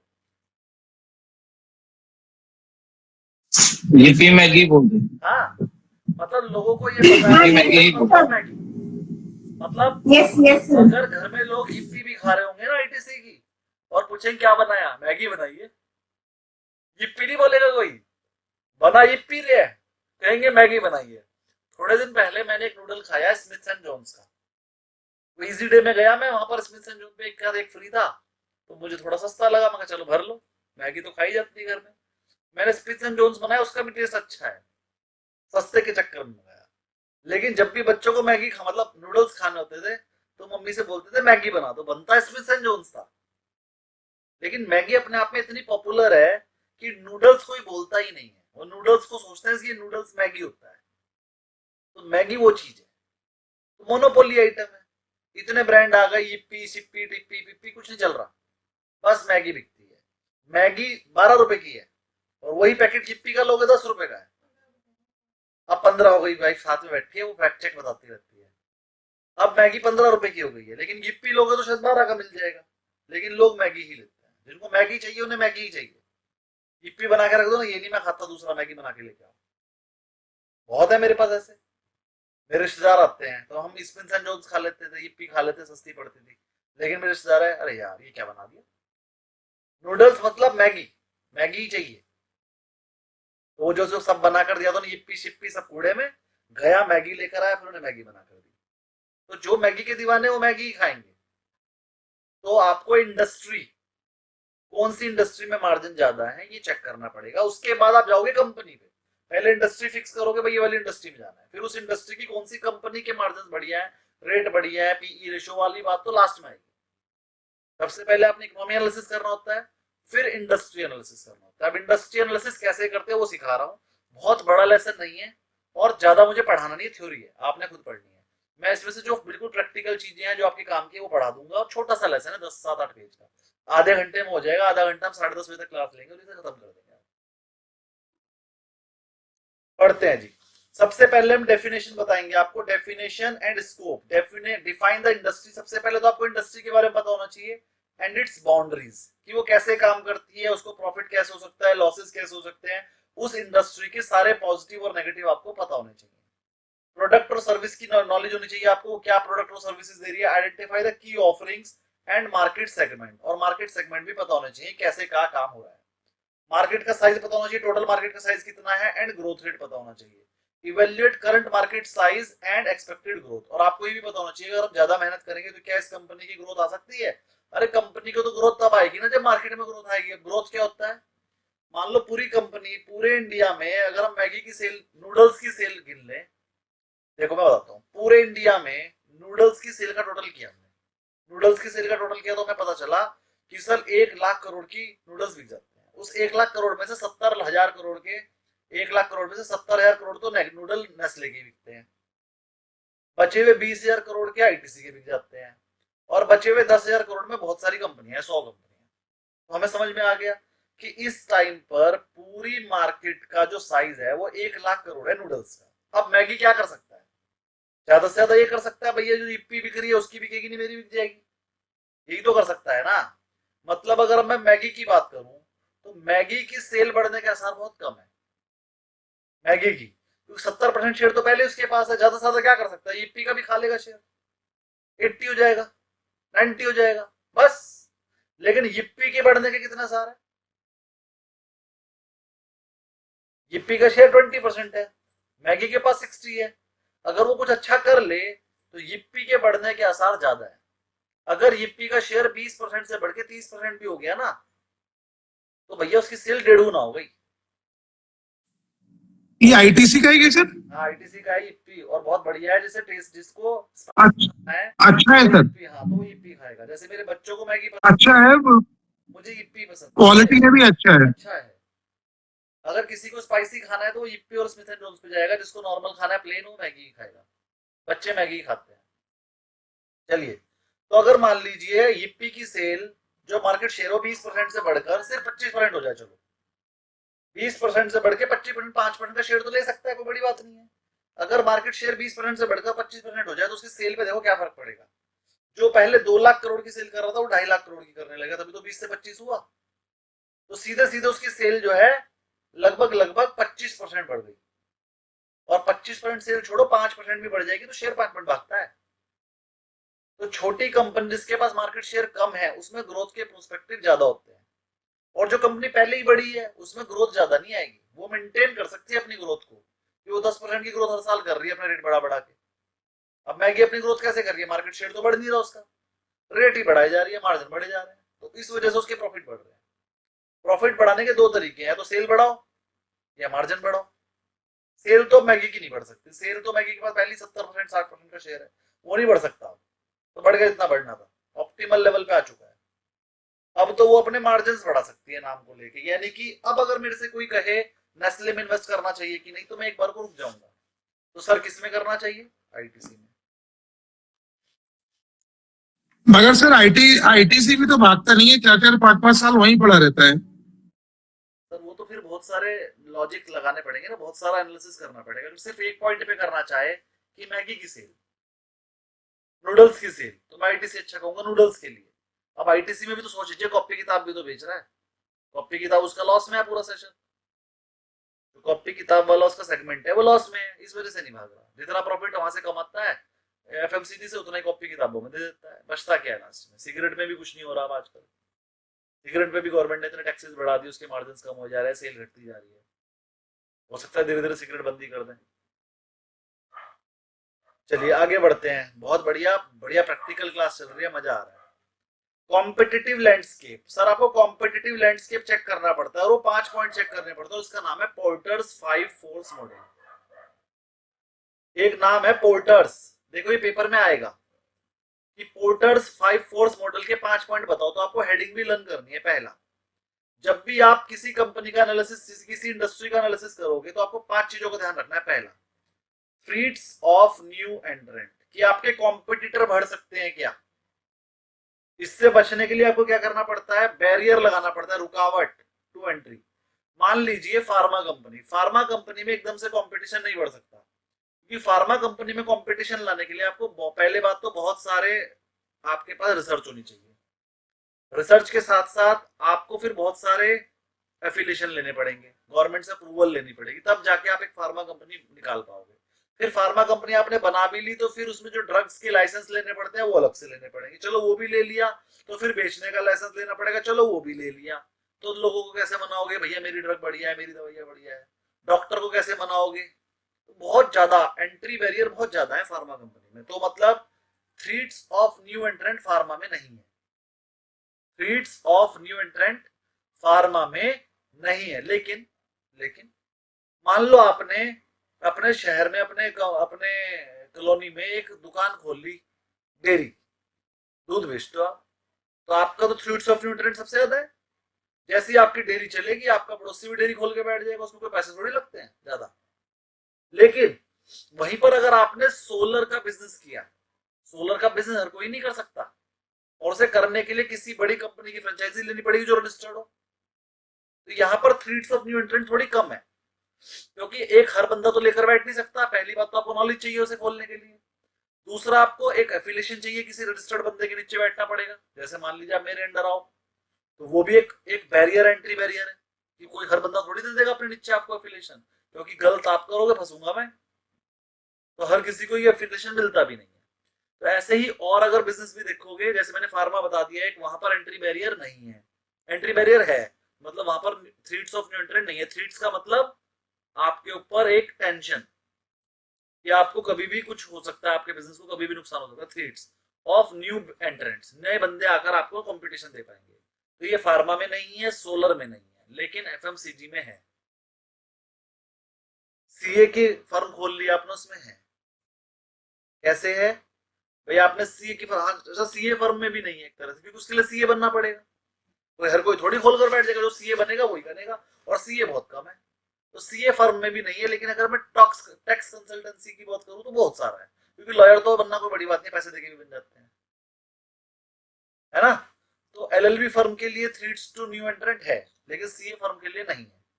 तो पहला पॉइंट अच्छे समझ में आ गया, थ्रेट्स टू न्यू एंट्रेंट, कि नए बंदे आने के लिए कोई इजीनेस है तो वो आकर बैठ जाएगा, अगर कुछ प्रॉब्लम है, कुछ टेंशन है, तो बस वो फायदेमंद है। मिखा जी क्वेरी बोलिए, सूर्यवंशी जी। सर अभी चिप्स वाले और ये कुरकुरे वाले सेगमेंट पे इतनी सारी लोकल कंपनियां आ गई हैं, उन्होंने पूरा लेस का मार्केट खराब कर दिया। हल्दीराम भी बहुत वो कर रहे थे। सर जी, लेज हल्दीराम दोनों ही परेशान हैं, पता नहीं कितने नए आ गए। अब तो मैरिको भी बनाने लगा, और भी बड़े बड़े नाम, जो बड़े बड़े नाम है जिन्हें आप नहीं जानते, वो भी लेकर आएगा, और थोड़े दिनों में रिलायंस भी लेके आने वाला है। ठीक है, और ये बता देते कुरकुरे जो है, कुरकुरे ये पेप्सी वालों का है ना। हाँ सर। Yes sir. ये पेप्सी वालों का है, और जो है अब रिलायंस भी अपना कैंपा कोला के साथ चिप्स बेचेगा। अभी तो इनके साथ तो बहुत दिक्कत आने वाली है। ठीक है, अगला पॉइंट सर, तो वरुण बेवरेजेस लिमिटेड का शेयर सर गिरेगा ना, भागेगा सर? अरे सिर्फ एक पॉइंट पे थोड़ी वरुण बेवरेजेस, ये चेक कर सर व्हाट अबाउट, बोलिए Radha ji. Sir what about Varun Beverages, मैं वरुण अच्छा है ना? वरुण बेवरेजेस सिर्फ चिप्स थोड़ी बेचता है, कोल्ड ड्रिंक भी बेचता है, पानी भी बेचता है, और भी बहुत चीजें बेचता है। यस, इसमें बंदे नए आ गए तो कोई बात नहीं, तो आते जाते रहेंगे ही, लेकिन कॉम्पिटिटिव मार्केट है। वरुण बेवरेजेस में ऐसा नहीं है कि बहुत मोटा मार्जिन आएगा, बहुत ज्यादा ग्रोथ नहीं आएगी। वरुण बेवरेजेस में मैं पैसा लगाने की सलाह नहीं दूंगा लॉन्ग टर्म के लिए, क्योंकि सर इस बार ना बारिश वगैरह भी ऐसे हुई है, गर्मी नहीं पड़ी है, तो कोल्ड ड्रिंक की सेल भी बहुत डाउन हुई है सर इस बार। कोल्ड ड्रिंक की सेल तो वैसे भी डाउन हो रही है। हर डॉक्टर कोल्ड ड्रिंक पीने को मना करता है, हर जिम जाने वाले का जो ट्रेनर होगा वो उसे कोल्ड ड्रिंक पीने को मना कर देगा। वो कहता है जहर खा लेना, कोल्ड ड्रिंक मत पीना। तो कोल्ड ड्रिंक की सेल, जैसे मिठाई की सेल घट गई ना, उसकी जगह पर गिफ्ट पैक आ गए। अब कोल्ड ड्रिंक की सेल डाउन हो रही है, उसकी जगह पर आ रहा है ग्लूकोज वाटर, है ना, जूसेस, फल खा लो, एक वो जीरा वाटर भी आया सर, किसी का बहुत चल रहा है। बस कुछ भी चल जाता है। एक वो भी तो आ रहा है, जल क्या कहते लाहौरी हैं, जीरा, जल जीरा, लाहौरी जीरा, लाहौरी जीरा, लाहौरी जीरा, लाहौरी, हाँ हाँ, Top वही of लाहौरी जीरा सर। कैच वालों का भी 300-400 करोड़ की सर वो कंपनी करके, वो हाँ 300-400 सर करोड़ टाटा का ग्लूकोज आ रहा है, टाटा का ग्लूकोज। हाँ, सब चीज चल रही है, लेकिन लाहौरी जीरा इतना ज्यादा चल गया, बहुत छोटी सी लोकल कंपनी थी, उसकी पैकिंग भी आप देखोगे लोकल सब पंजाब की है। लोकल बॉटल होती है उसकी, लेकिन लाहौरी जीरा इतना चल गया है कि सारी बड़ी बड़ी कंपनियों ने लाहौरी जीरा फ्लेवर निकाला, मतलब जीरा फ्लेवर निकाला, कैच वालों ने जीरा फ्लेवर निकाल दिया, रिलायंस वालों ने जीरा फ्लेवर निकाल दिया, जीरा के नाम से लिम्का की भी एक बॉटल आई है नींबूस के नाम से, और उसमें जीरा वाला फ्लेवर भी आया। तो मतलब हर एक कंपनी जीरा निकाल रही है, और पतंजलि ने भी जीरा निकाला है, और अब एक चल रहा है कोकोनट वाटर। ये फैक्ट चेक दिए जा रहे हैं वाइफ के थ्रू, मुझे ज्यादा नहीं पता। तो कोकोनट वाटर भी आजकल वो टेट्रा पैक में आ रहा है, वो बहुत चल रहा है। चलिए, तो ये हम इंडस्ट्री एनालिसिस में तो भैया सारी इंडस्ट्री का एनालिसिस एक साथ ही हो गया, आगे बढ़ते हैं। अगला पॉइंट है हमारा बार्गेनिंग पावर ऑफ सप्लायर। जो आपके सप्लायर है उनकी बार्गेनिंग पावर कैसी है, अगर ध्यान समझिएगा। अवेलेबिलिटी ऑफ रॉ मटेरियल, अगर आपके पास अवेलेबिलिटी ऑफ रॉ मटेरियल है तो बेचारों की बार्गेनिंग पावर कम हो जाएगी। अगर आपके पास रॉ मटेरियल कम अवेलेबल है तो वो जो रेट पे देंगे उसी रेट पे आपको लेना पड़ेगा। बार्गेनिंग पावर ऑफ सप्लायर, ये बात ना लोगों को सबको समझ में नहीं आती है। मैं आपसे क्वेश्चंस पूछूंगा, अगर रॉ मटेरियल की अवेलेबिलिटी ज्यादा है तो बार्गेनिंग पावर ऑफ सप्लायर ज्यादा कम ज्यादा होगी सर, कम होगी सर, ज्यादा होगी सर, ज्यादा होगी सर। वो नहीं देगा तो हम दूसरे के पास चले जाएंगे, ऑप्शन बढ़ जाएंगे, और दूसरा नहीं देगा तो हम तीसरे के पास चले जाएंगे। कंपटीशन बढ़ जाएगा, ऑप्शंस रहेगा उसके पास। नहीं ज्यादा रहेगा। एक minute, sir please 1 by 1 sir. हाँ एक मिनट, ये रेखा सूर्यवंशी जी की आईडी से कौन है, मैं हूँ सर, नाम बताइए, मुझे नाम भूल जाता हूँ मैं। सीवी सूर्यवंशी। हाँ, हम आपको सूर्यवंशी जी बोलते हैं ना, इसलिए आपका नाम नहीं। हाँ हाँ, तो सर ये क्या हो रहा है, आप 4 दिन से आंसर गलती क्यों दे रहे हो? नहीं सर, मैंने बिल्कुल करेक्ट दिया। तो चलिए, हो सकता है मैंने गलत सुना, एक बार आंसर फिर से दीजिए। मेरा क्वेश्चन ये था, अगर रॉ मटेरियल की अवेलेबिलिटी ज्यादा है, रॉ मटेरियल मिल रहा है, सब जगह मिल रहा है, तो बार्गेनिंग पावर ऑफ सप्लायर कम होगी कि ज्यादा? सप्लायर की कम होगी ना sir. Bargaining power of supplier कम होगी। थोड़ी देर पहले आपने ज्यादा बोला, आपने कहा था ज्यादा ही होगी, यही गड़बड़ है। नहीं, मैंने ये बोला था कि मैं इसके पास नहीं मिलेगा तो उसके पास चले जाऊंगा, मतलब मेरी पावर ज्यादा होगी। सही बोला आपने कि अगर मेरे को यहाँ नहीं मिलेगा चला जाऊंगा, लेकिन आपने बोला हाँ बार्गेनिंग पावर ज्यादा हो जाएगी, ज्यादा नहीं होगी।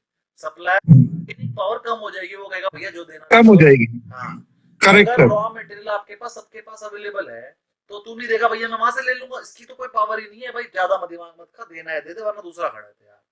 तो जब आपके पास अवेलेबिलिटी ज्यादा हो, सप्लाई ज्यादा हो, तो सप्लायर की बार्गेनिंग पावर कम हो जाती है और हमारे को रेट सस्ते मिलते हैं। मतलब अगर अवेलेबिलिटी ऑफ रॉ मटेरियल ज्यादा हो जाए मार्केट में तो इससे हमारा बेनिफिट है। सबको समझ में आ गई ये बात? Yes sir. और अगर availability of raw material market में कम हो जाए, उससे बार्गेनिंग पावर ऑफ सप्लायर बढ़ जाती है, लॉस, हमें कॉस्टिंग ज्यादा पड़ती है। ये भी बात सबको समझ में आ गई? Yes sir. पेपर में ये Yes, sir. वाला घुमा घुमा कर आएगा और गलत मत करके आना। बहुत इजी कंसेप्ट दिया है मैंने कि अगर मार्केट में रॉ मटेरियल की सप्लाई ज्यादा है तो सबके पास माल है, तुम किसी से भी खरीद सकते हैं, तो उनकी सप्लायर की जो बार्गेनिंग पावर है वो कम हो जाएगी और हमारे को कॉस्टिंग कम मिलेगी, हमारे को कॉस्टिंग कम पैसे में मिल जाएगा पैसा माल। ये 3 चीजें अपने पास लिख लो अच्छे से और याद कर लेना, पेपर में घुमा घुमा के क्वेश्चन आएंगे और गलत मत करके आना। अगले पॉइंट पे बढ़ रहा हूं। अगला है bargaining power of buyers. Buyers कौन होते हैं? जो हमसे माल लेंगे, कस्टमर। अब अगर मान लीजिए आपके पास जो सप्लायर है वो ज्यादा है, बेचने वाले लोग ज्यादा है, सप्लायर ज्यादा है, तो बताओ बार्गेनिंग पावर ऑफ बायर कम होगी कि ज्यादा? बढ़ जाएगी ज्यादा। अगर सप्लायर ज्यादा हो जाएंगे तो बायर की बार्गेनिंग पावर बढ़ जाएगी। क्यों? वो हमसे कहेगा भैया दे दे वरना दूसरा तैयार खड़ा है। तो जहां पर सप्लायर ज्यादा होते हैं वहां पर bargaining power of buyer, customer की, बढ़ जाएगी। किसी को कोई क्वेरी इसमें? नहीं सर। और हमारा जो प्रोडक्ट है वो कम रेट पे बिकेगा, हमारे मार्जिन्स कम हो जाएंगे। ये पेपर में आएगा कि अगर बार्गेनिंग पावर ऑफ बायर ज्यादा है, सप्लायर नंबर ऑफ सप्लायर ज्यादा है, तो हमारे मार्जिन्स जो है वो कम हो जाते हैं। क्लियर? क्योंकि सब हमें कम रेट पे बेचना पड़ेगा, कंपटीशन बढ़ जाएगा क्योंकि सप्लायर बहुत ज्यादा है। और ये पेपर में मेरी बारी में आया था, इंपॉर्टेंट क्वेश्चन है। आगे बढ़ते हैं। अगला पॉइंट है थ्रीट्स ऑफ सब्स्टिट्यूट। अगर किसी चीज का सब्स्टिट्यूट अवेलेबल है तो वो आइटम का रेट कभी ज्यादा बढ़ नहीं पाएगा। एग्जाम्पल, अंग्रेज आए, हमारे यहाँ पर मट्ठा, लस्सी और दूध चला करता था। उन्होंने हमारे को चाय बेचना शुरू किया। तो शुरू में चाय हम खरीदना नहीं चाहते थे, तो उन्होंने चाय को पकौड़ियों के साथ, देखो मैं बहुत अंदर की बात बता रहा हूँ, हम लोग चाय नहीं पिया करते थे, इंडिया में चाय नहीं बिकती थी, पकौड़ियाँ बहुत बिकती थी। तो उन्होंने क्या किया, हर पकौड़ी वाले को कहा कि तू चाय फ्री पिला। अब लोगों ने कहा चल यार ये भी नई चीज है तो दूध ही इसके अंदर भी, चाय डल गई तो क्या हो गया, फ्लेवर्ड दूध मान के वो पीने लगे। तो हर पकौड़ी वाले ने चाय फ्री कर दी, उसकी वजह से उसकी पकौड़ियाँ ज्यादा बिकनी शुरू हुई। और बड़ी बाहर की कंपनियों ने चाय बहुत कम रेट पे पकौड़ी वाले को दी। तो उससे कहा गया देख अगर तू चाय साथ में बेचेगा ना तो लोगों को तलब लगेगी रोज चाय पीने की, तेरी पकौड़ियाँ बिकेगी। हर पकौड़ी वाले ने चाय पकौड़ी एक रेट बना दिया कि भैया 100 ग्राम पकौड़ी के साथ एक चाय मिलेगी ही मिलेगी। 100 ग्राम पकौड़ी एक बंदा खा लेता था, वो 1 रुपए की पकौड़ी लेता था, चाय उसे फ्री में मिल जाती थी। वो चाय पकौड़ी उसे अच्छी लगने लगी सबको, और धीरे धीरे धीरे धीरे चाय सबके घरों में बिकने लगी। उन्होंने चाय के रेट मनमाने तरीके से बढ़ाने शुरू। चाय भी तो एक नशा है, चाय की अगर आपको आदत हो गई तो आप रोज पियोगे और टाइम से पियोगे, वो आदत हो गई सबको। जैसी आदत हुई उन्होंने रेट बढ़ा दिए। रेट बढ़ते रिलायंस जियो। सबने, हाँ बिल्कुल, तो रेट बढ़ाने शुरू करे चाय के। तो एक टाइम पर रेट इतना ज्यादा हो गया कि वो कॉफी के रेट को एक्सीड कर गया। तो कॉफी लोग इसलिए नहीं पिया करते, तो कॉफी चाय से 3 गुना रेट होती थी। लेकिन धीरे धीरे चाय के रेट इतने बढ़ गए कि कॉफी के रेट को एक्सीड कर दिया। और आज के टाइम पर क्या है, कॉफी और चाय का रेट सेम है। तो अब चाय वाले अपना रेट बढ़ाना भी चाहें तो वो कॉफी के रेट से ज्यादा नहीं कर सकते, उल्टा कॉफी का रेट थोड़ा ज्यादा ही है क्योंकि कॉफी है भी प्रीमियम चीज। तो एक रेशो बन गया है यार, अगर इतनी ज्यादा रेट ज्यादा होगा चाय का तो हम तो कॉफी पी लेंगे। बीच में एक टाइम ऐसा आया था कि चाय के रेट कॉफी से ज्यादा हो गए थे। कब? जब दार्जिलिंग में, और एक देश है हमारा जहां से चाय इंपोर्ट होती है, वहां पर फसल खराब हो गई थी। कौन सा? आसाम में ही था दार्जिलिंग। तो आसाम दार्जिलिंग में चाय की प्रोडक्शन कम हो गई थी, और एक देश है जहां से हम इंपोर्ट करते हैं, वहां पर कॉफी ज्यादा होती है, तो वहां पर कॉफी की पैदावार बढ़ गई थी। तो उस साल क्या हुआ था, 2012-13 की शायद बात है, उस साल ये हुआ था कि कॉफी के रेट तो कम हो गए और चाय के रेट बढ़ गए, और टाइम ऐसा आ गया कॉफी सस्ती हो गई और चाय महंगी। तो उस टाइम पर लोग कॉफी पे स्विच हो गए और टाटा टी वगैरह के शेयर गिर गए, क्योंकि टाटा टी वगैरह की जो है, टाटा कॉफी कंपनी अलग है और टाटा टी अलग है। जो टाटा टी कंपनी है उसके शेयर गिर गए और टाटा कॉफी के बढ़ गए, क्योंकि कॉफी के रेट हो गए कम क्योंकि प्रोडक्शन ज्यादा हो गई, लेकिन कॉफी रेट बिक रहा है पूरा तेजी, क्योंकि चाय का रेट तेज है तो कॉफी वालों ने रेट नहीं कम करे अपने। तो उस टाइम पर टाटा कॉफी का शेयर 15% की कैप लगा के भागा था, और जितने भी कॉफी के शेयर थे, और टी वाले सारे शेयर गिर गए थे। तो सब्स्टिट्यूट का रेट, आप मान लो टाटा टी, आपकी टी की कंपनी है, लेकिन किसी भी वजह से अगर कॉफी का रेट गिर गया तो आपकी कंपनी को लॉस हो जाएगा। किसी भी वजह से अगर कॉफी का रेट गिर गया तो टी वाली कंपनी की टी की सेल कम हो जाएगी अपने आप। बात समझ में आई?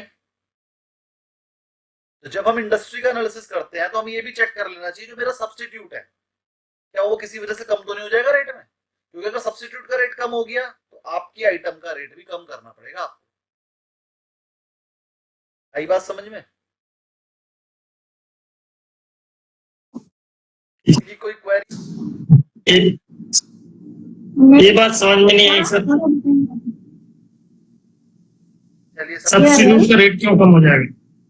आप सोचिए कि चाय का रेट 1000 रुपए किलो है, और कॉफी का रेट मान लीजिए हो जाए 500 रुपए किलो। तो आप बताओ आपके घर में लोग चाय पियेंगे कॉफी? क्या उन्हें चाय पसंद है? टी हो जाएंगे। 3 में से 2 टाइम तो हो ही जाएंगे, 3 में से 1 टाइम तो हो ही जाएंगे। चाय की सेल घट जाएगी कि नहीं घट जाएगी, क्योंकि सब्स्टिट्यूट सस्ता हो गया। चलो दूसरा एग्जांपल ले लेते हैं। दूसरा एग्जांपल, भारतीय एयरटेल बढ़िया काम कर रही थी, सबके बढ़िया नेट चल रहा था, कोई दिक्कत ही नहीं थी। जियो आने पर भारतीय की सेल कम हुई होगी कि नहीं? हुई होगी ना। बढ़िया काम करने के बाद भी हो गई, क्यों भाई? मैं तो बढ़िया काम कर रहा था, मेरा तो नेट बढ़िया चल रहा था, क्योंकि सब्स्टिट्यूट सस्ता है। सब्स्टिट्यूट के आने से आपको दिक्कत होती है, आपका नुकसान होता है, आपकी सेल पे फर्क पड़ता है। तो इसलिए आपको इंडस्ट्री एनालिसिस करते समय ये भी चेक कर लेना कि आपके सब्स्टिट्यूट में तो कंपटीशन नहीं है। अगर आपके सब्स्टिट्यूट में कंपटीशन होगा तो आपस की लड़ाई में रेट कम करेंगे, उससे आपको नुकसान हो जाएगा। जो एक्साइड बैटरी कंपनी है, एक्साइड, वो लेड बैटरी बनाती है बस। एक्साइड वाले लेड की बैटरी बनाते हैं, है ना। लिथियम की बैटरी आने से एक्साइड का लॉस हुआ होगा? हुआ होगा। हाँ सर। एक्साइड वाले लिथियम पे शिफ्ट हो रहे हैं, इतना लॉस हुआ है। हम भी लिथियम बनाएंगे, मतलब एक्साइड बैटरी जो फेमस ही लेड बैटरी के लिए है, वो लेड के अलावा और कुछ बनाती ही नहीं है, बैटरी के अलावा बनाती ही नहीं है कुछ। पहली बार वो लेड बैटरी लाई थी इंडिया में, उससे पहले तो दूसरी तरह की बैटरी, तेजाब वाली बैटरी चलती थी, अभी लेड वाली आ गई थी। वो बंदी अपना बेसिक आइटम छोड़ के, जिसकी वजह से वो पैदा हुई, मार्केट में आई, उसे छोड़ रही है, अपना बिजनेस का तरीका ही बदल रही है, लेड से उठ के आ रही है लिथियम पे। इतना नुकसान हुआ उसे सब्स्टिट्यूट की वजह से, क्योंकि लिथियम की बैटरी की जो लाइफ है वो लेड की बैटरी से 6 गुना तक है। एक बार लगाओ और 30 साल के लिए भूल जाओ। ये लेड की बैटरी हर 5 साल बाद बदलनी पड़ती है। कीमत में वो सिर्फ 3 गुना है। लेड की बैटरी 15,000 की आएगी और लिथियम की बैटरी मान लो 45,000 की आएगी, 3 गुना कीमत, लेकिन चलेगी 6 गुना, तो आधा ही रेट पड़ गई ना। लेड की बैटरी 30 साल में 6 बार बदलनी पड़ेगी, तो 15,000 6 बार खर्च होंगे 90,000। लेकिन लिथियम की बैटरी उतनी देर में एक ही लगेगी, वो 45,000 की है। लेड की बैटरी जब बदलोगे तो लास्ट में बिकेगी 3,000 4,000 की, लिथियम की बैटरी बिकेगी 15,000 की, 45 वाली। तो अल्टीमेटली लिथियम में फायदा हो गया ना। लेड की बैटरी चार्ज होने में लगेंगे 8 घंटे, लिथियम की बैटरी चार्ज हो जाएगी 2 घंटे में, यूनिट्स भी कम खाएगी चार्ज होने की। तो हर तरह से लिथियम में फायदा है ना। तो एक्साइड को कौन खरीदेगा? अब एक्साइड लिथियम में आ रहा है, जिस दिन वो लिथियम में आ जाएगा उसकी फिर रेट देखेंगे, तब सोचेंगे एक्साइड खरीदना है कि नहीं। तब तक के लिए एक्साइड को खरीदना बेकार है। लेकिन एक्साइड जो है पैनल भी बना रहा है, तो उस हिसाब से उसका प्रॉफिटेबिलिटी है, वो पैनल में भी आ गया है, सोलर पैनल में, है ना, सोलर इन्वर्टर में भी आ गया है वो। तो धीरे धीरे वो अपने आप को चेंज कर रहा है, वरना एक्साइड कंपनी बंद होने वाली थी, वो धीरे धीरे लिथियम बैटरी और सोलर पैनल में आ गया है। तो अच्छी बात है, अगर आ गया तो चल जाएगी कंपनी, ठीक है। चलिए, मेरे हिसाब से आपको सब्स्टिट्यूट वाला पॉइंट अच्छे से समझ में आ गया है, बहुत बढ़िया, very good. Last point, industry rivalry. आपको ये भी चेक करना है भैया, इंडस्ट्री में झगड़ा तो नहीं चल रहा आपस में, कंपटीशन ज्यादा तो नहीं, कॉम्पिटिटर कंसंट्रेशन एंड इंटेंसिटी। कभी कभी कंपटीशन इतना ज्यादा हो जाता है कि आप कहते हो यार मेरी आइटम 100 रुपए की आ रही है, मैं 90 की बेच रहा हूँ कंपटीशन में सिर्फ, मतलब अपने आप तो कमा नहीं रहा हूँ, दूसरे को भी नहीं कमाने दे रहा हूँ। 100 की आ रही है 90 की बेच रहा हूँ, अपने आप तो 10 रुपए का लॉस कर ही रहा हूँ, पड़ोसी को बेचारे को 90 में बेचनी पड़ रही। इसे बोलते हैं कंपटीशन का एक्सेस होना। अगर ऐसा है तो उस इंडस्ट्री में मत जाना। इसके बाद राधा जी आपकी कोई क्वेरी है, बोलिए। सर एक छोटा सा क्वेरी है सर, ये एक्सपेक्टेड ग्रोथ कैसे कैलकुलेट करते हैं sir? Expected growth, current market, हाँ, एक्सपेक्टेड तब growth we can evaluate, expected we can evaluate. सुनिए एक्सपेक्टेड ग्रोथ एक्सपेक्ट कैसे करते हैं? एक तो वो कंपनी का नाम कैसा है मार्केट में, और जो सेल उसकी आ रही है वो नाम की वजह से आ रही है कि रेट की वजह से आ रही है। अगर कोई सेल रेट की वजह से आ रही है, उसने रेट कम दिया इसलिए सेल हो गई, जब भी वो रेट बढ़ाएगा वो सेल आएगी नहीं, तो उसे हम सेल को ऐसा ज्यूम करके चलते हैं भैया ये तो बेकार सेल है, ये तो रेट की वजह से है ना। रेट जब तक कम है तब तक आएगी, जैसे ही रेट बढ़ाओगे आएगी नहीं। और एक सेल होती है नाम की वजह से, जैसे मैगी की सेल, yippee की जितनी सेल है ना वो रेट की वजह से। अभी कि मैगी 15 की है, yippee 12 की, चलो yippee खा के देख लो, है ना। स्मिथ जो 180 रुपए का है वो तो और बिक जाता है जब मिलता है तो, है ना। तो वो वाली सेल क्या है, वो रेट की है। लेकिन yippee अपना जादू चला नहीं पा रही मार्केट में। ऐसा नहीं है, कोई बंदा मुझे आज तक कोई ऐसा कहता हुआ नहीं मिला भैया तूने क्या मैगी बना कर दी, yippee लेके, मुझे तो yippee पसंद है, ऐसा मुझे आज तक कोई बंदा नहीं मिला। तो जो yippee की सेल है ना, वो भी वो वाली मजेदार वाली सेल नहीं है कि जो लोग कह रहे हैं मुझे तो yippee खाना है। लेकिन देखो मिल्की बार की सेल ऐसी है, मुझे मिल्की बार ही खानी है। अगर मुझे नहीं मिलती है ना तो मैं पूरा डब्बा खरीद के ले आता हूँ कि यार बाद में मिलेगी नहीं, तो वो उसकी गुडविल है। मैगी की सेल है, मैगी ही खानी है ना। पहाड़ों पे जाओ, आपको कोई yippee बेचता हुआ नहीं मिलेगा, लेकिन मैगी पॉइंट 100 मिल जाएंगे। वो भी तो चाहे वहां पर yippee बेच सकते हैं ना, वो ऑप्शंस भी नहीं रखते आपके पास, भैया मैगी लेंगे कि yippee, ऐसे भी नहीं पूछते, वो मैगी ही खिलाते हैं बस आपको।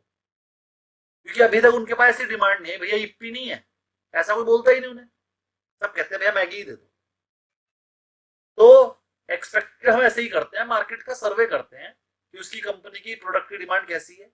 जैसे अडानी के पैनल है, अगर कोई सोलर लगवाता है तो हम सबसे पहले पूछते हैं भैया अडानी मिल जाएगा, और हमारे पास है नहीं अडानी।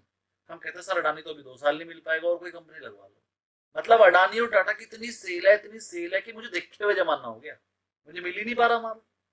जैसी कंपनी बनता है फट से बिक जाता है। तो अदानी सोलर एनर्जी में पैसा लगा दो, टाटा पावर में पैसा लगा दो, वो तो अंधाधुंध बिक रहे हैं।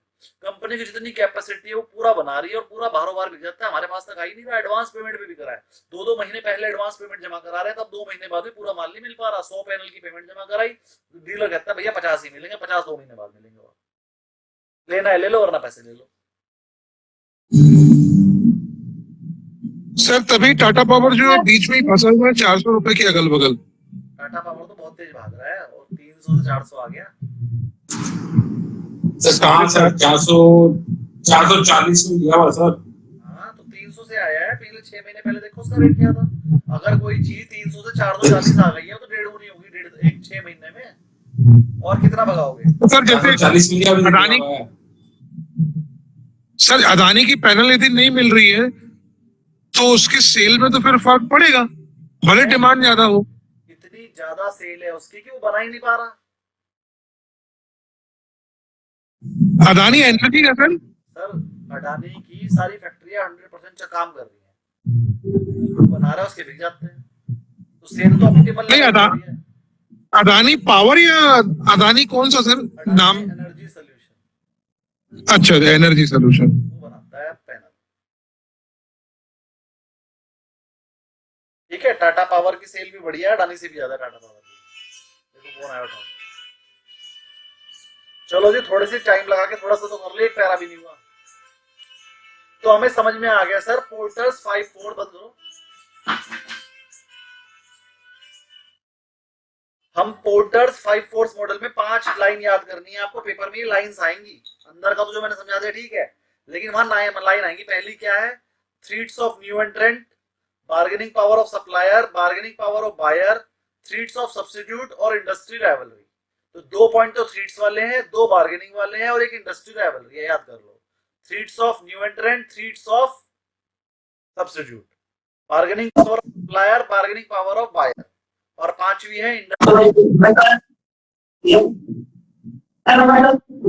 कौन है जिसने म्यूट नहीं किया?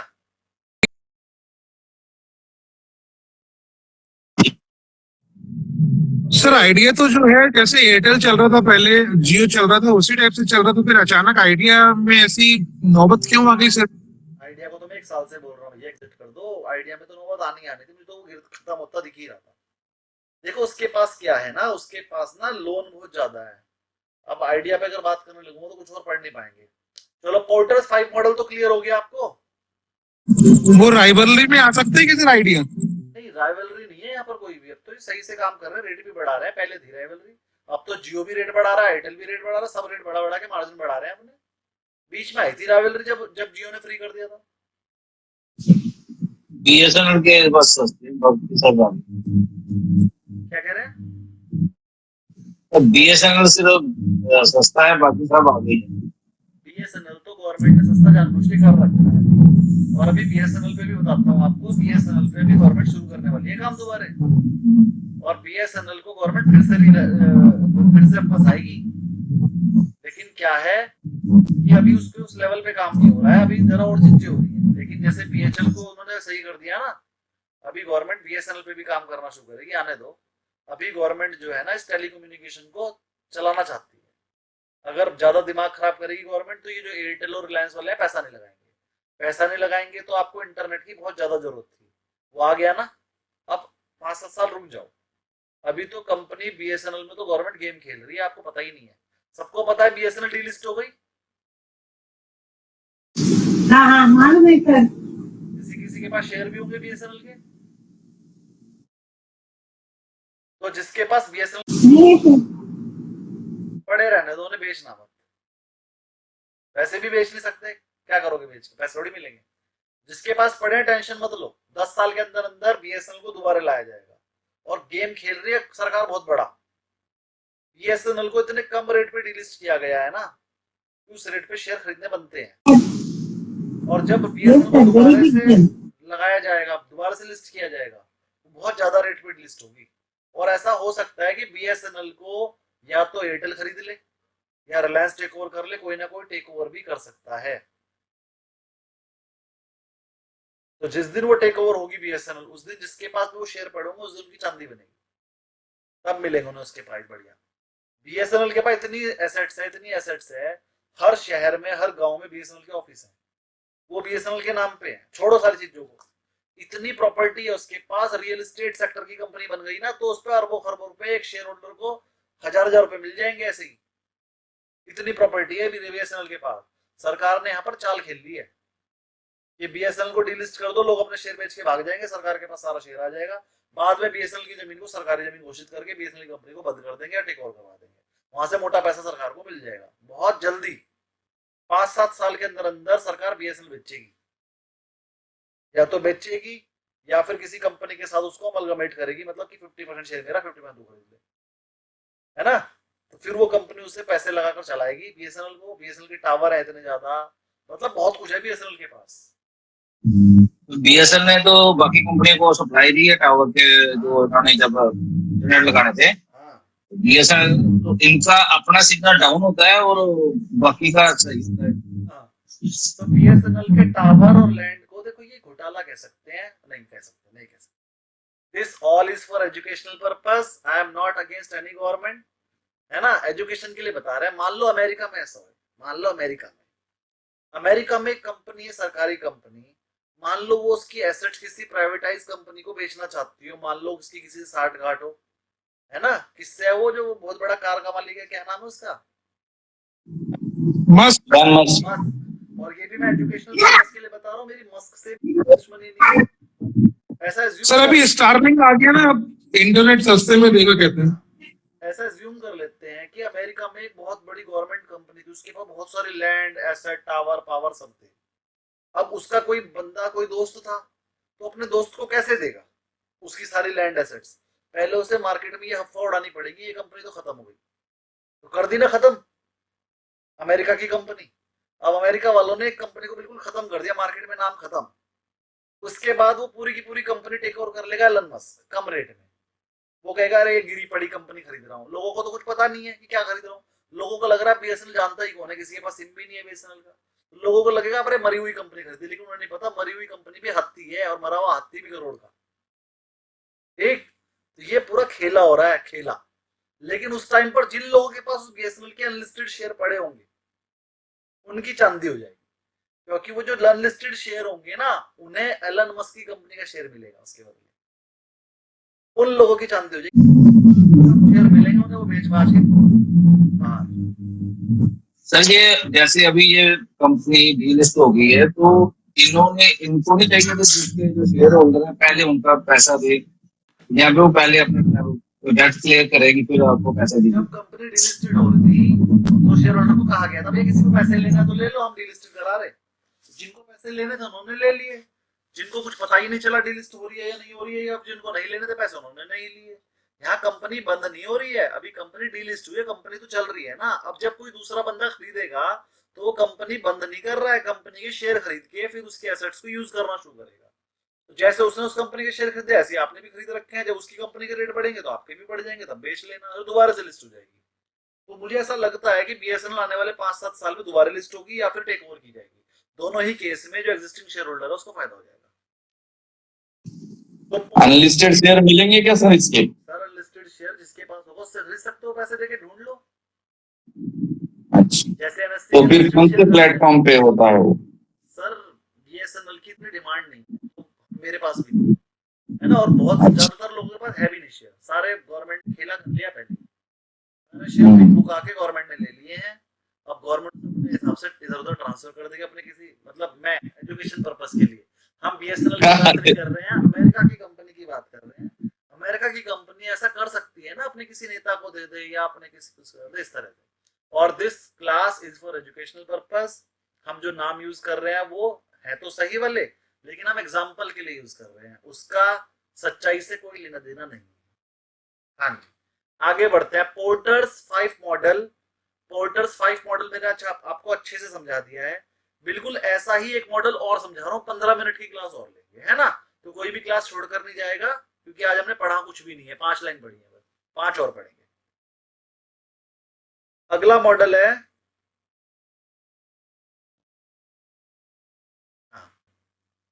भैया ये पढ़ने को मन कर रहा है। चलो जी, फिर आज के ये जो मैंने आपको पोर्टर्स 5 मॉडल पढ़ाया है ना, प्लीज म्यूट कीजिए पहले, तो कौन बोल रहा है? धीरज जी।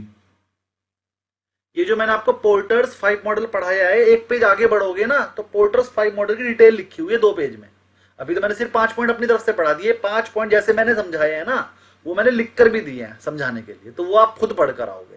तो पोर्टर्स 5 मॉडल पढ़कर आना है यहां से भी, और थोड़ा आगे पेज पढ़ लोगे वहां पर भी है, और पोर्टर्स 5 मॉडल पे क्वेश्चंस भी हैं, वो करके लाने हैं।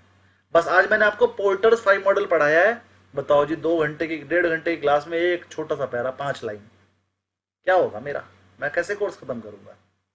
चलिए, तो आज के लिए इतना ही। जो भी क्वेरी होगी कल लेने के बाद हम पेस्टल पढ़ाएंगे और कोशिश करेंगे कल मतलब मंडे चैप्टर खत्म कर देंगे। हमें आज में पूरा चैप्टर खत्म करना था, 1 दिन बढ़ गया। चलिए, लेकिन मजा आया आज की क्लास में? हाँ यस सर, बहुत ज्यादा सर। बताओ, थ्योरी की क्लास में भी मजा आया? सर टाटा पावर के शेयर को एवरेज कर लूं सर? बिल्कुल। कितने में लिया हुआ आपका? 440। अभी क्या चल रहा है? 390, 400 के आसपास, 400 के आसपास हाई पे आ गया। देखो, लॉन्ग टर्म के लिए बढ़िया है, लेकिन अगर एवरेज करना मतलब पता क्या होता है? सर मैंने 440 लिया था, 340 आ गया, तो एवरेज कर लो। इसे तो कहते हैं एवरेज करना, कि मेरा एवरेज कम आ जाएगा। भाई पहले 440 लिया, फिर 340 लिया, एवरेज आ जाएगा 390। 440 लिया और 410 ले लोगे तो एवरेज क्या आएगा? कुछ भी नहीं आएगा, 420 आ जाएगा बस। एवरेज करने का मतलब जब आपके रेट से 10% गिर जाए। जब 350 था तब तो किया नहीं, 410 पे कर लूं, तो अब इंतजार करो। सब वरुण बेवरेज 600 में लिया हुआ सर। और कितना हो गया? इस अभी 400 कुछ के आसपास है। वरुण बेवरेजेस में भैया अभी 2-3 साल भी मुझे नहीं लगता 600 रेट आए। कोई आ जाए तुक्के से तो निकल जाना। एक और चीज, पिछले बैच में तो नहीं थे ना आप? नहीं सर, नहीं सर। जो थे वो बताएंगे आपको। मैंने वरुण बेवरेजेस का पूरा एनालिसिस किया था, पूरी कंपनी का। जब स्टूडेंट से मुझसे कहा सर किसी एक कंपनी का करके दिखाओ, तो मैंने VBL ली थी, वरुण बेवरेज लिमिटेड, और पूरा का पूरा एनालिसिस करके मैंने बताया था ये कंपनी तो फालतू के रेट में तो 400 जानी चाहिए। किसी के पास अगर पुरानी वीडियो हो, उस टाइम पर वो 600 का ही था। और क्या रेट चल रहा है सर? वो 1200 कुछ रुपए का था, वो स्प्लिट होके 400 कुछ रुपए पे 400 आ गया था ना। और हाँ, वो 600 पे मिला था अपने को, हाँ, स्प्लिट होके, मैं प्रॉफिट में ही था। जब हमने पिछला बैच वो 7 रेट है। जब हम पिछला बैच पढ़ रहे थे ना, तो वरुण बेवरेज का रेट 550-600 के आसपास था। तो तब मैंने उसका एनालिसिस करके ये बता दिया था, मेरे हिसाब से तो 600 होना ही नहीं चाहिए, तो 400-300 पे जाना चाहिए, क्योंकि उस पर कॉम्पिटिशन बहुत ज्यादा है। मार्जिन उसके हर बार फॉल हो रहे हैं, कम हो रहे हैं, सेल उसकी घट रही है, प्रोडक्ट भी उसके कुछ ऐसे चल नहीं रही है। और अब जियो आने वाला है, कैंपा कोला से उसको टक्कर मिल गई है ना। और मार्जिन बहुत कम हो जा रहे हैं। और हमारे डॉक्टर्स वगैरह भी ये बोल रहे हैं कोल्ड ड्रिंक से दूरी बनाओ, चिप्स से दूरी बनाओ, बाहर का मत खाओ। इस चक्कर में भी आज के जो बच्चे हैं वो कोल्ड ड्रिंक वगैरह नहीं पी रहे हैं। मान बाप फ्रूटी पिलाना पसंद कर रहे हैं, लेकिन कोल्ड ड्रिंक नहीं पिला। अब जो है नारियल पानी पिला रहे हैं, लेकिन कोल्ड ड्रिंक नहीं पिला रहे हैं। इस वजह से VBL का मुझे अगला फ्यूचर अच्छा नहीं लग रहा था। तो मैं आपको भी सलाह दूंगा, मेरे हिसाब से VBL में लॉस किसी और कंपनी में चले जाना चाहिए, मेरे हिसाब से। सर मैं सोच रहा हूँ कि 5-10 साल के लिए डिफेंस में धीरे धीरे वो बनाते रहूं, डिफेंस के म्यूचुअल फंड में धीरे धीरे डालते रहूं, पर मेरे क्लाइंट को भी डलवाऊं, मतलब लंबे समय के लिए 5 साल 10 साल। देखिए, मैं कभी भी थेमेटिक फंड में पैसा लगवाने को मना करता हूँ, किसी एक फंड में, किसी एक इंडस्ट्री में। अगर आपने म्यूचुअल फंड में ही पैसा डालना है तो आप टॉप 200 में डालो, देखिए, क्योंकि आप ना तो आप इतने कैलिबर हो कि हर 5 साल में उसे स्विच करवा लोगे, ना क्लाइंट मानेगा आपकी बात। आपने 10 साल के लिए डलवा दिया, आप भी चाहोगे कि स्विच ना किया जाए। और जब आप किसी थेमेटिक फंड में या किसी एक सेक्टर में डालते हो ना, तो जब सेक्टर बूम पे आ जाता है उसमें निकालने भी होते हैं। ये काम आप करोगे नहीं, इसलिए मैं लगवाने को मना करूंगा। मैं होता तो मैं तो कर दूंगा। मैं तो पार्टी से कहूंगा भैया लगाओ डिफेंस सेक्टर में, 2 साल में मुझे लगेगा डिफेंस सेक्टर बूम पे, मैं कहूँगी डिफेंस सेक्टर में से निकाल लो, चलो लगाओ एफएमसीजी में। ये काम मैं तो कर नहीं, दूंगा। मैं ये पूछ रहा हूँ मतलब ग्रोथ कैसी रहेगी? डिफेंस की ग्रोथ हमें नहीं पता ना अगले 20 साल कैसी रहेगी। जब तक मोदी गवर्नमेंट है तब तक ग्रोथ बढ़िया रहेगी। जैसी मोदी गवर्नमेंट गिरेगी उसी दिन डिफेंस सेक्टर 10% टूट जाएगा, क्योंकि डिफेंस पे मोदी सरकार खर्च करती है और कोई सरकार जो दूसरी आएंगी वो डिफेंस पे खर्च नहीं करेंगी, वो तो उसी चीज पे खर्च करेगी। तो इसे फ्री दे दो, इसे फ्री दे दो। मोदी सरकार ने क्या करा, सबका फ्री छीन लिया और डिफेंस पे खर्च कर दिया उठा के। सर टॉप 200 किसी भी फंड कोई भी कंपनी का ले ले, अच्छा है। टॉप 200 किसी भी कंपनी का ले लीजिए, जोन सी आपको पसंद आ जाए, लेकिन बड़ी होनी चाहिए एएमसी। बड़ी एएमसी में गिनता हूँ एक तो एसबीआई को, एक एचडीएफसी को और एक आईसीआईसीआई। ये 3 के अलावा बड़ी कोई नहीं है। सर ये जो इंडेक्स फंड है, टॉप 200 इंडेक्स फंड जो आता है, तो उस पे भी लगा सकते हैं? इंडेक्स में लगा सकते हो। इंडेक्स से ज्यादा अच्छा टॉप 200 होता है। इंडेक्स में क्या दिक्कत है, कोई बेकार कंपनी भी आ गई तो फंड मैनेजर उसे निकाल नहीं पाएगा बाहर, क्योंकि उसे इंडेक्स के हिसाब से पैसा लगाना जरूरी है। टॉप 200 में भी इंडेक्स वाली कंपनी होती है, लेकिन जो बेकार कंपनी उसमें नहीं लगाएगा, उसमें उसकी मर्जी होती है कौन सी 200 कंपनी लूंगा मैं। तो फंड में पैसा लगाने से टॉप 200 टॉप 100 में लगाओ। कोई बेकार कंपनी फंस गई, जैसे अदानी का गिर ही जा रहा था, लेकिन इंडेक्स फंड में से अदानी निकालना नहीं गया उस टाइम पर जब वो अद्धा हो गया। लेकिन टॉप 200 में जैसे न्यूज आई उन्होंने फट से निकाल दिया।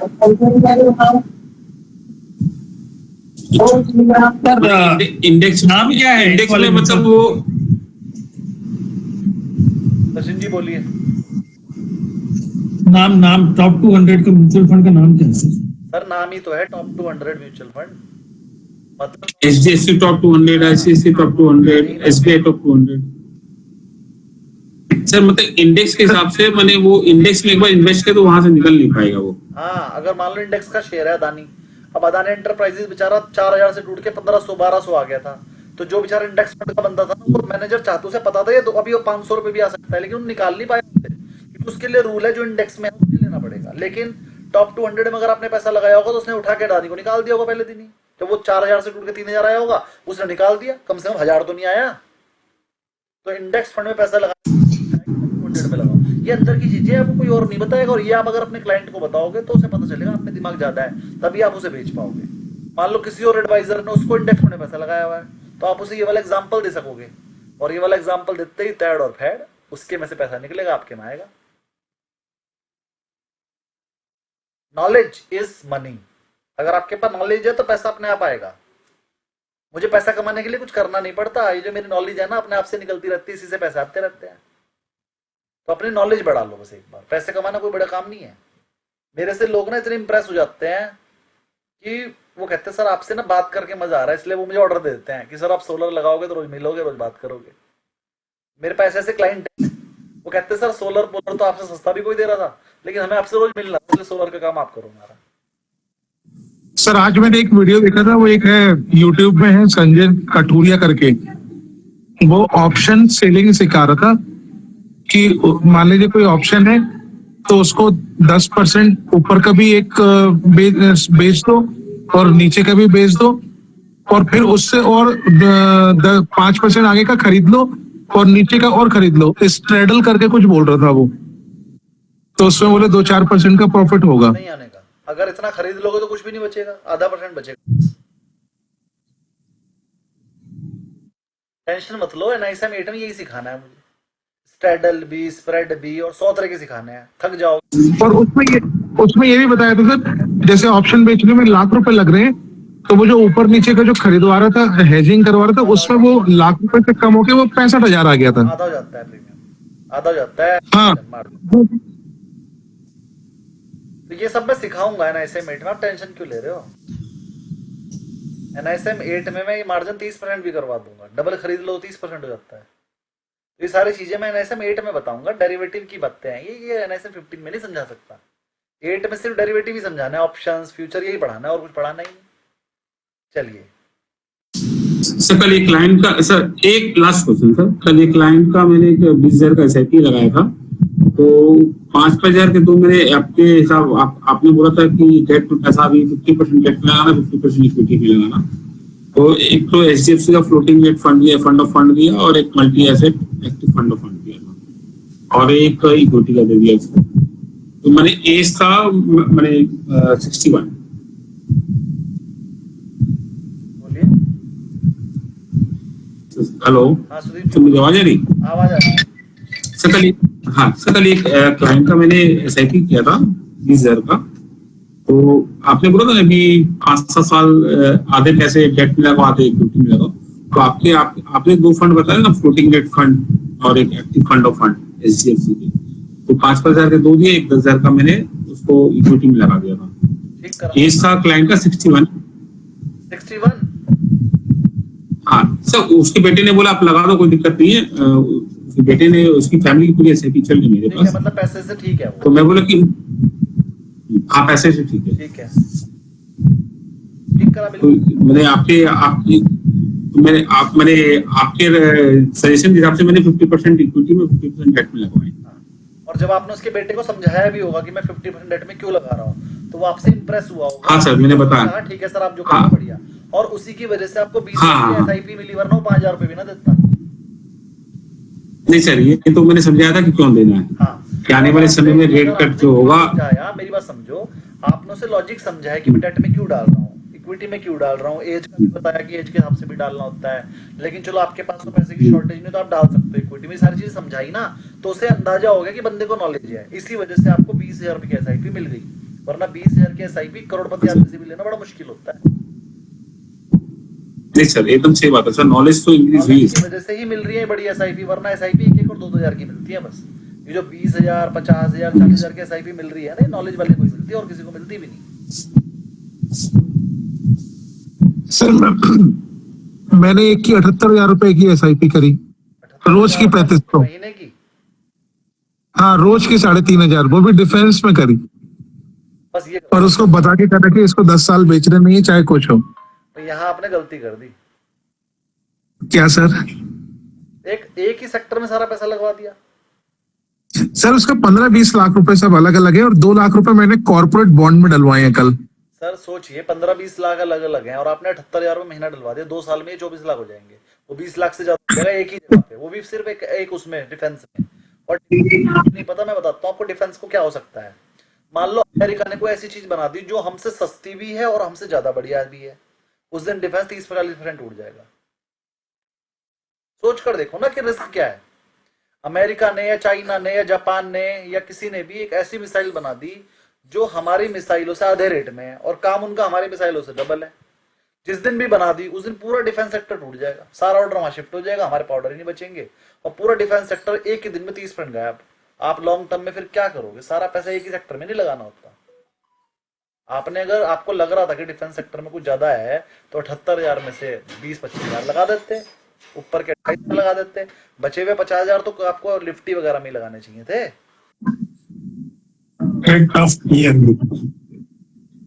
तो डाइवर्सिफिकेशन का रूल कभी भूलना नहीं है। डाइवर्सिफिकेशन कहता है अंडे एक टोकरी में नहीं रखने हैं।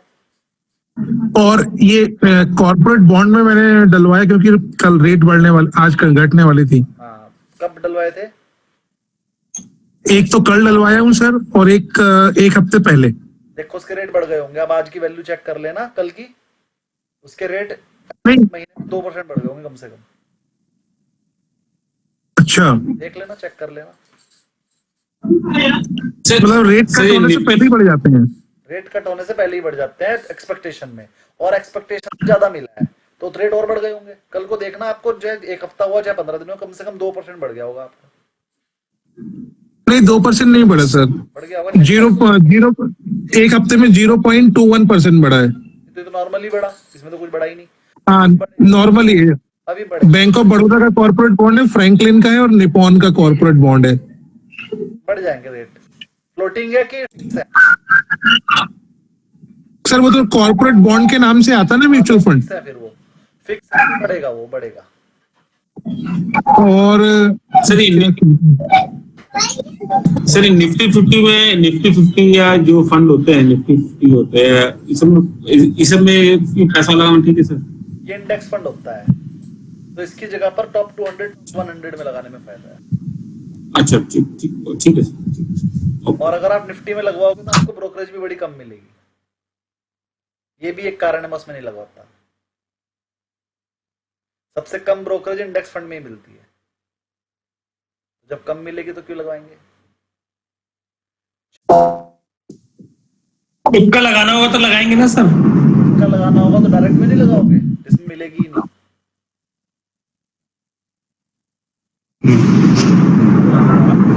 फायदे की बात नहीं होती। अरे डायरेक्ट फंड भी तो होता है जिसमें तो उसमें लगाएंगे ना।